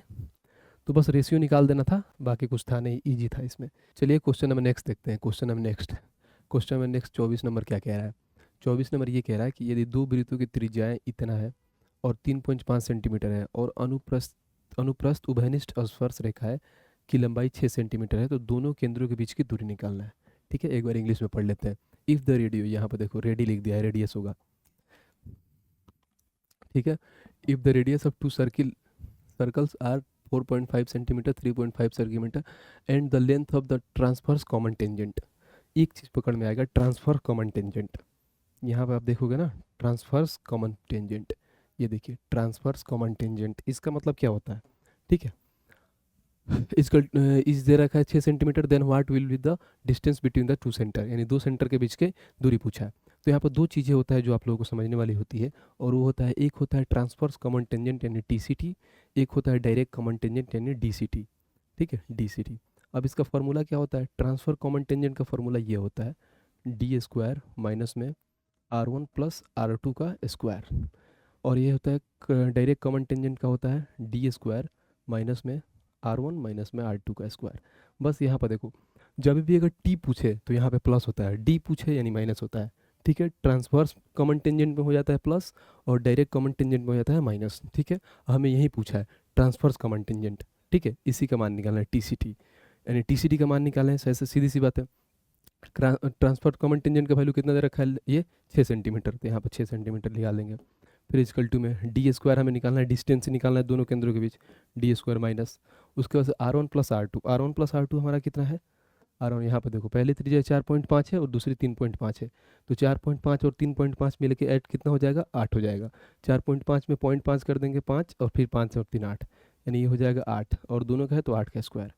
फिर यहाँ पे आ जाएगा 6, हम डायरेक्ट ऐसे कर लेते हैं ना, देखो जब भी अगर इसको अगर रूट हटवाना है, रूट, तो रूट हटाने के लिए क्या करेंगे, हम स्क्वायर कर देंगे, सीधी सी बात है। तो स्क्वायर करेंगे तो ये हो जाएगा 6 का स्क्वायर 36, रूट हट जाएगा, और D² और माइनस में 64 हो जाएगा, ठीक है। अब देखो हम ऐसा करते हैं कि -64 को इधर भेज देते हैं, तो माइनस में आएगा तो प्लस में हो जाएगा, तो 64 और 36 ऐड करेंगे तो कितना हो जाएगा 100, इक्वल टू में D²। तो यहाँ पर आ जाएगा D का वैल्यू, जब स्क्वायर इस पर चढ़ेगा तो D का वैल्यू 10 आ जाएगा। और यहीं पूछा है दोनों, क्या पूछा है, दोनों केंद्रों के बीच की दूरी यानी 10 सेंटीमीटर होगा। तो कुछ नहीं था इस सवाल में, बस ये आप लोगों को फार्मूला दो मालूम होना चाहिए था, क्योंकि मैंने एक ही TCT का भी फार्मूला मालूम होगा तो बन जाएगा, DCT मैंने एक्स्ट्रा में लिखवा दिया क्योंकि कभी दोनों में से कोई एक पूछ सकता था, ठीक है, क्योंकि शिफ्ट वाइज में है, देखिए, क्योंकि इस शिफ्ट में ये पूछा है, क्या पता अगले शिफ्ट में DCT पूछ दे, तो आप लोगों को दोनों फार्मूला मालूम होना चाहिए। चलिए नेक्स्ट क्वेश्चन देखते हैं, क्वेश्चन नंबर 25, ठीक है। क्वेश्चन नंबर 25 क्या कह रहा है, यदि निम्नलिखित आंकड़ों में से बहुलक इतना है तो x का मान बताएं। सीधी सी बात है, मोड निकालना है, तो मोड निकालने के लिए हमें फॉर्मूला मालूम होना चाहिए कि फॉर्मूला क्या होता है मोड का। चलिए अभी लिखवाता हूँ कि मोड का फॉर्मूला कैसे निकलता है। देखिए मोड हम निकालते हैं, मोड का फॉर्मूला हमारा क्या होता है, यहाँ पे मैं लिख देता हूँ। मैंने ग्रेजुएट लेवल का हर एक शिफ्ट में जितना बार आया है ये ऑलरेडी फार्मूला लिख के आप लोगों को बताया हूँ कि L प्लस होता है इनटू में, ये होता है F1 माइनस F0, फिर यहाँ पे 2 F1 माइनस F0 और माइनस में F2, और इनटू में इनका हाइट हो जाता है। अब देखिए कुछ चीज़ें समझ में आना चाहिए, ये होता है वर्ग, ठीक है, यानी अपना ये क्लास हो गया। क्लास में हमें देखिए मोड कहाँ दे रखा है 140, यहाँ पे मोड कहाँ है 140, यहाँ भी है यहाँ भी है, बट एक चीज़ समझने वाली होता है, जैसे यहाँ पे 135 140, यानी कहने इन द सेंस ये होता है इसमें कि कोई भी अगर यहाँ पे जो बहुलक मोड आएगा, यानी 135 से ज़्यादा और 140 से कम, यानी 140 से कम, यहाँ पे 140 है तो हम इसमें जाएंगे क्योंकि 140 से ज़्यादा और 145 से कम, ठीक है, तो 140 यानी हमारा ये क्लास हो जाएगा, ये टोटल क्लास हो जाएगा, यही मोड क्लास। अब देखो ये जो छोटा वाला वैल्यू होता है 140, ये लोअर क्लास जिसको हम एल बोलते हैं, इसको अपर क्लास बोलते हैं, ठीक है। और इन दोनों का बीच का डिफरेंस जिसको हम लोग हाइट बोल दो, कुछ भी बोल दो, तो ये होता है हाइट होता है, ठीक है। और जो एक्स ये होता है ना, एक्स ये होता है अपना F1, और इसके जस्ट पहले वाला होता है F0, और इसके जस्ट बाद वाला होता है F2, ठीक है। तो ये अगर चीज़ें आप लोगों को मालूम है, बस इसमें कुछ नहीं करना है। अब उसके बाद से इसमें वैल्यू हमें रख देना है। देखिए यहाँ पर मोड का वैल्यू कितना दे रखा है 140, ऐसे चला दो भाई, 140 हो गया मोड का वैल्यू। उसको से लोअर कितना वैल्यू दे रखा है 140, यानी यहाँ पर हो जाएगा 140 फिर प्लस, ठीक है। F1 अपना कितना दे रखा है x, ठीक है। F0 कितना दे रखा है 33, ठीक है। फिर बट्टे में 2F1, F1 कितना है अपना x, यानी 2x हो जाएगा यहाँ पे। F0 अपना कितना है 33, और F2 कितना है 31, तो माइनस में 31, ठीक है। और इनटू में हाइट अपना इन दोनों का डिफरेंस कितना है 140 और 145 की जगह 5, बस ये हो गया। अब इसको हम कैलकुलेट कर देंगे, अपना आंसर आ जाएगा। देखिए यहाँ से देखिए 140 इधर प्लस में आएगा, इधर माइनस होकर 0 हो जाएगा, खत्म हो जाएगा, यानी 0 बराबर हो जाएगा x माइनस 33 बट्टे में 2x, माइनस में हो जाएगा, देखो माइनस 33 माइनस 31 यानी माइनस का 64, ठीक है। और इंटू में अपना क्या है ये 5। जब देखिए जब भी इंटू में आएगा तो इधर आके बट्टे में हो जाएगा, यानी भाग में हो जाएगा, यानी 0 बट्टे 5 हुआ तो सीधी सी बात है 0 आएगा, तो 0 बराबर होगा x माइनस 33 बट्टे में 2x माइनस 64। सीधी सी बात है 2x माइनस इधर आएगा 0 में, ये भी हो जाएगा, तो बचेगा कितना x माइनस 33 बराबर में 0, तो x बराबर आ जाएगा 33। यही निकालना था, x बराबर 33 कहाँ है, तो ऑप्शन नंबर बी। ठीक है, देखो इसमें मैंने पूरा कैलकुलेशन किया है, बट इसमें कैलकुलेशन करने की ज़रूरत है नहीं। जब यहाँ पे 0 आ गया ना, तो समझो ये जितने इधर का पार्ट होंगे सारे 0 हो जाएंगे, तो डायरेक्ट x माइनस 33 बराबर 0 हो जाएगा। डायरेक्ट यहाँ पर जितना है ना, ये सारे पार्ट जो इधर, क्योंकि देखो जो इधर भी बट्टे में आएगा तो ये भी 0, ये नीचे बट्टे वाला 0, डायरेक्ट यहाँ पे x माइनस 33 इजकल टू में 0, तो x बराबर 33। हमें क्या इतना ताम झाम करने की जरूरत नहीं है कि एक एक स्टेप लेके हम एग्जाम में बैठ के बनाएं। बस आप लोगों को समझना है, जब भी यहाँ पर 0 हो गया, यानी ऊपर वाला भाग जितना भी होगा ना, x माइनस 33, x माइनस 36, कुछ भी वैल्यू हो, तो इज इक्वल टू में 0 हो जाएगा, तो x बराबर आके वहाँ पे वही वैल्यू आ जाएगा, यानी x बराबर 33 आ जाएगा। तो ये चीज़ें करने की नीड भी नहीं है आपको। चलिए क्वेश्चन नंबर नेक्स्ट देखते हैं। क्वेश्चन नंबर नेक्स्ट यानी 26 नंबर क्वेश्चन क्या कह रहा है, एक छात्र ने 4 विषयों में इतना इतना अंक प्राप्त किए, सभी 5 विषयों में का एवरेज वही है, औसत अंक कितना है 80 है, तो प्राप्त करने वाले 5 विषयों में अंक की आवश्यकता है। हमें नहीं ज़रूरत है कि इसको हमें बनाऊंगा, क्योंकि इसको ऑलरेडी मैंने पिछले शिफ्ट में सेम बना दिया था क्वेश्चन, तो ये आप लोगों के लिए ये होमवर्क बनाएगा, ठीक है। और सारे लोग देना है, जितना लोग पढ़ रहे हैं ना भाई, जो यहाँ तक वीडियो देख लिया है भाई, एक ये काम करो कि इसका जरूर आप लोगों को कमेंट बॉक्स में उत्तर देना है, क्योंकि जब आप उत्तर दोगे तो लगेगा कि हाँ बच्चे पढ़ रहे हैं, क्वेश्चन देख रहे हैं, फिर वहाँ पर चीज़ें हमें भी मोटिवेशन लगता है कि हमारे जितने भाई लोग हैं देख रहे हैं पूरे वीडियोज़ को और चीज़ों को अच्छे से एनालाइज कर रहे हैं, ठीक है। तो कमेंट बॉक्स में इसका आंसर जरूर दीजिएगा। चलिए क्वेश्चन नंबर नेक्स्ट देखते हैं। क्वेश्चन नंबर 27 क्या कह रहा है, क्वेश्चन नंबर 27 कह रहा है कि 3 cot a बराबर इतना है, तो फाइंड द वैल्यू ऑफ ये, हमें वैल्यू निकालना है। तो डायरेक्ट यहाँ पे लिख लेते हैं 3 cot a बराबर क्या है 2, तो यहाँ पे cot a बराबर हो जाएगा अपना 2/3, ठीक है। डायरेक्ट हम देखो फंक्शन पे बना देते हैं। अब देखिए 3 cosec स्क्वायर माइनस 1 होता है क्या, अंडर रूट, ऊपर हो जाएगा 3 cosec स्क्वायर माइनस 1 होता है, cosec स्क्वायर माइनस 1 होता है cot स्क्वायर a, ठीक है। फिर बट्टे में क्या हो जाएगा cot स्क्वायर a, ठीक है। बट्टे में यहाँ पे है सेक स्क्वायर है, सेक स्क्वायर होता है क्या 10 स्क्वायर है, सेक स्क्वायर माइनस ए होता है 10 स्क्वायर है, ठीक है। अब देखिए यहाँ पे हम निकालते हैं बाहर, देखिए जब भी अगर बाहर निकालेंगे तो यहाँ पर 3 है, तो ये तो डायरेक्ट रूट 3 आ जाएगा बाहर, लेकिन यहाँ पे cot स्क्वायर है बटे 10 स्क्वायर है, तो cot स्क्वायर में से इसमें से निकल जाएगा कितना cot, और नीचे से आ जाएगा कितना cot a बटे में आ जाएगा 10 है।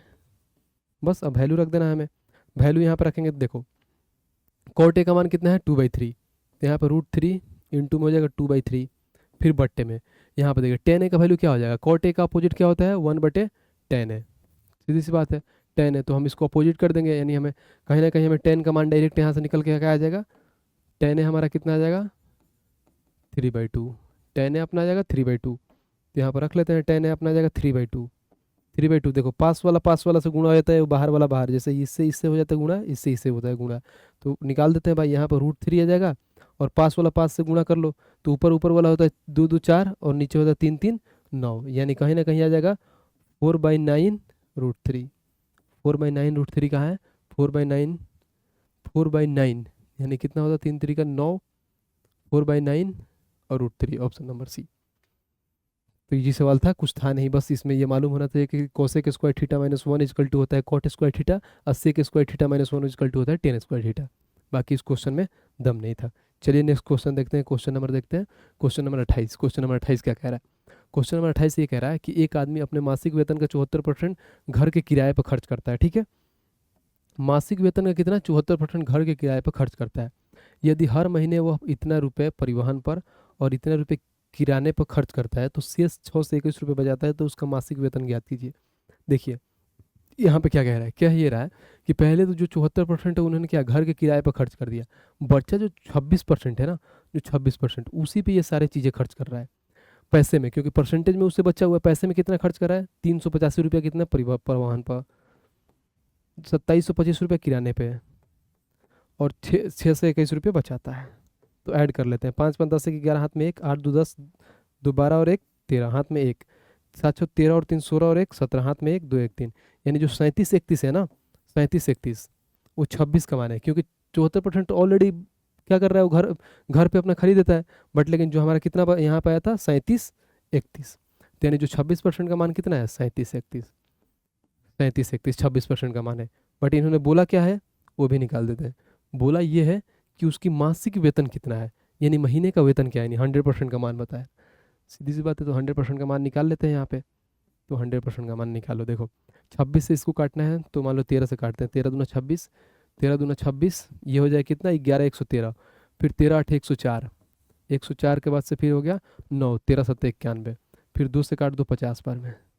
अब गुणा कर लो, 0 7 बजे 35 के बाद हाथ में 3 8 बजे 40 और 3 43, हाथ में 4 5 दूना 10 और 4 14, 14 350 कहाँ है, तो ऑप्शन नंबर बी। ऐसे पूरा गुणा करने की भी जरूरत नहीं था।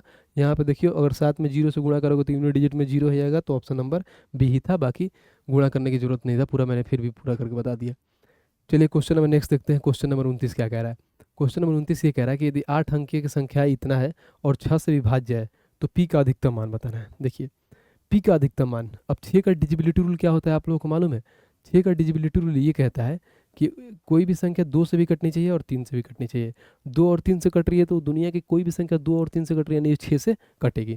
तो सबसे पहले 2 के कटने के लिए क्या, लास्ट का फर्स्ट डिजिट देखते हैं। ऑलरेडी 2 है तो 2 से कटेगा, तो 2 से ये संख्या यहाँ पे पी का मान कुछ भी रख सकते हो, कुछ भी रख सकते हो, यानी इन द सेंस क्या, एक ही सिंगल डिजिट में ही रखना है। ये नहीं कि पी का मान 10 से ज़्यादा रख रहे हो, तो 10 से ज़्यादा नहीं रखना है, सिंगल डिजिट में रखना है। और सिंगल डिजिट में रखना है तो सिंगल डिजिट में सबसे हाईएस्ट मान क्या रख सकते हैं, 9 रख सकते हैं। बट लेकिन 2 से तो कट जाएगा वैल्यू, तो पी का मान हमें क्या रखना है, 3 से काट के देखते हैं। तो 3 से काटने के लिए क्या कर सकते हैं हम, देखो 5 9, उसके बाद 0 4 4 पी और 2 2। तो देखो 3 से कटने के लिए क्या, संख्या का जो योग होता है वो 3 से कटता है। जिसने जैसे मान लीजिए कि 9 5 14, देखो ये 3 से कट जाएगा, जैसे 9 कट जाएगा 3 से, फिर 4 और 5 9 कट जाएगा, फिर 4 और 2 6 खत्म हो जाएगा, बचा 2। ठीक है, यहाँ पे बचा 2, तो 2 में हम पी का मान क्या रख सकते हैं, 2 में ऐसा क्या ऐड करेंगे जो 3 से कट जाए। तो देखो हाईएस्ट मान रख सकते हैं, अगर हाईएस्ट अगर हम पी का मान यहाँ पर 9 सोचें तो 9 और 2 11 करेंगे तो 3 से कटेगा, नहीं कटेगा, यानी 9 नहीं हो सकता है। चलो यहाँ पे 8 रखते हैं, तो 8 और 2 10, 3 से कटता है, नहीं कटेगा, यानी 7 रख के देखते हैं, 7 और 2 9, यानी 3 से कटता है, यानी पी का हाईएस्ट मान क्या हो जाएगा 7, तो ऑप्शन नंबर सी। अब यहाँ पर 7 रख के आप ऐसे भी काट के देख लो, 2 और 3 से कटेगा, 2 से तो ऐसे ही कटेगा, लास्ट का फर्स्ट डिजिट 2 से, क्योंकि इवन है तो कटेगा ही, बाकी 3 का हाईएस्ट मान यही 7 होगा जो कटेगा। चलिए आते हैं नेक्स्ट क्वेश्चन और आज का अंतिम क्वेश्चन। ठीक है, एक आयताकार भूखंड के 3 चक्रों में घेरने के लिए 2250 मीटर की तार का उपयोग किया जाता है। तो भूखंड की लंबाई चौड़ाई 5 मीटर अधिक है, तो भूखंड की लंबाई याद करें। देखिए भूखंड की लंबाई बताना है हमें, कह रहा है एक आयताकार भूखंड के 3 चक्रों को घेरने में, मान लो कितना 2250 मीटर का तार लगता है 3 चक्कर में। तो अगर मान लो एक चक्कर हम घेरते हैं तो कितना हो जाएगा, 2250/3 कर देंगे तो एक चक्कर ना आ जाएगा हमारा। तो देखो 3 7 21, 3 5 15, यानी 750 आ जाएगा। अब आयताकार मैदान को समझो तार से घेरा जाता है, ये आयताकार मैदान है। ठीक है, कहीं ना कहीं अगर इसको तार से घेर रहे हो, तार से घेरा है, यानी कहना इन द सेंस क्या है, इसका पेरीमीटर, यानी इसका क्या हो रहा है, ये पूरा परिमाप जो है पूरा इसका घेर रहे हो, यानी परिमाप होता है चारों बगल। तो आयताकार के परिमाप का वैल्यू फॉर्मूला क्या होता है, परिमाप आप लोगों को मालूम है क्या होता है, परिमाप में निकाल देता हूँ। आयताकार के परिमाप होता है 2 × L+B। ये आयताकार के क्या होता है, परिमाप निकालना होता है। ठीक है, क्योंकि वहीं घेरने में वहीं तो बोला है कि भूखंड की लंबाई हमें बताना है, भूखंड की लंबाई। तो हम जो घेरेंगे यानी उसका परिमाप इतना घेरेंगे तो 2 × L+B। बट लेकिन इन्होंने ये थोड़ी बोला है, बोला क्या ये देखो, ये बोला है कि भूखंड की इतना तार उपयोग किया जाता है, भूखंड की लंबाई चौड़ाई से 5 मीटर अधिक है। जो लंबाई है भूखंड की वो चौड़ाई से कितना अधिक है, 5 मीटर अधिक है। मान लो यहाँ पर L हो गया, ये हो गया B, लंबाई जो है चौड़ाई से 5 मीटर अधिक है। मैं अगर चौड़ाई को x मानता हूँ तो लंबाई क्या हो जाएगा, x+5, बस अब यही मान रखना है हमें। तो x+, यानी टोटल इसका मान कितना आया था 750। अब यहाँ पर रख देते हैं, यहाँ पर रख के देखते हैं, x+5 यहाँ पर रखते हैं। देखिए 2L का मान कितना है, x+5, और यहाँ पर ब्रेथ कितना है, प्लस में x, बराबर में कितना 750। तो देखो ये हो जाएगा 2 और ये हो जाएगा x 2x प्लस में 5 बराबर में कितना 750। ये 2 से कट जाएगा कितना 750, 375 बार में। ठीक है, यहाँ पर आ जाएगा 2x और प्लस में 5 यानी 375 में से 5 कट जाएगा यानी 370। ठीक है, तो x का मान आ जाएगा 2 एकम 2, फिर 17 2 8 16, फिर 1 2 5 10, यानी x का मान 185।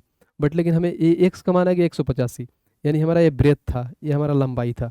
बट इन्होंने पूछा ही तो कहा कि भूखंड की लंबाई ज्ञात करें, यानी x+5 का मान कितना, 185 प्लस में 5 ऐड करेंगे कितना हो जाएगा 190, और 190 कहाँ है, तो ऑप्शन नंबर डी। तो टोटल ये आज के 30 सवाल थे और उम्मीद करते हैं कि आप लोगों को अच्छी से एकदम समझ में आया होगा, क्योंकि आज की क्लास में क्वेश्चन के लेवल काफ़ी अच्छे थे और काफ़ी कन्फ्यूजन वाला भी क्वेश्चन था जिसमें आप लोग थोड़ा बहुत फंस सकते थे, और कैलकुलेशन तो था ही, इसमें भाई कमी नहीं था कि कैलकुलेशन नहीं था। क्वेश्चन में कुछ कुछ ऐसे क्वेश्चन थे जिसमें अच्छे अच्छे कैलकुलेशन भी थे।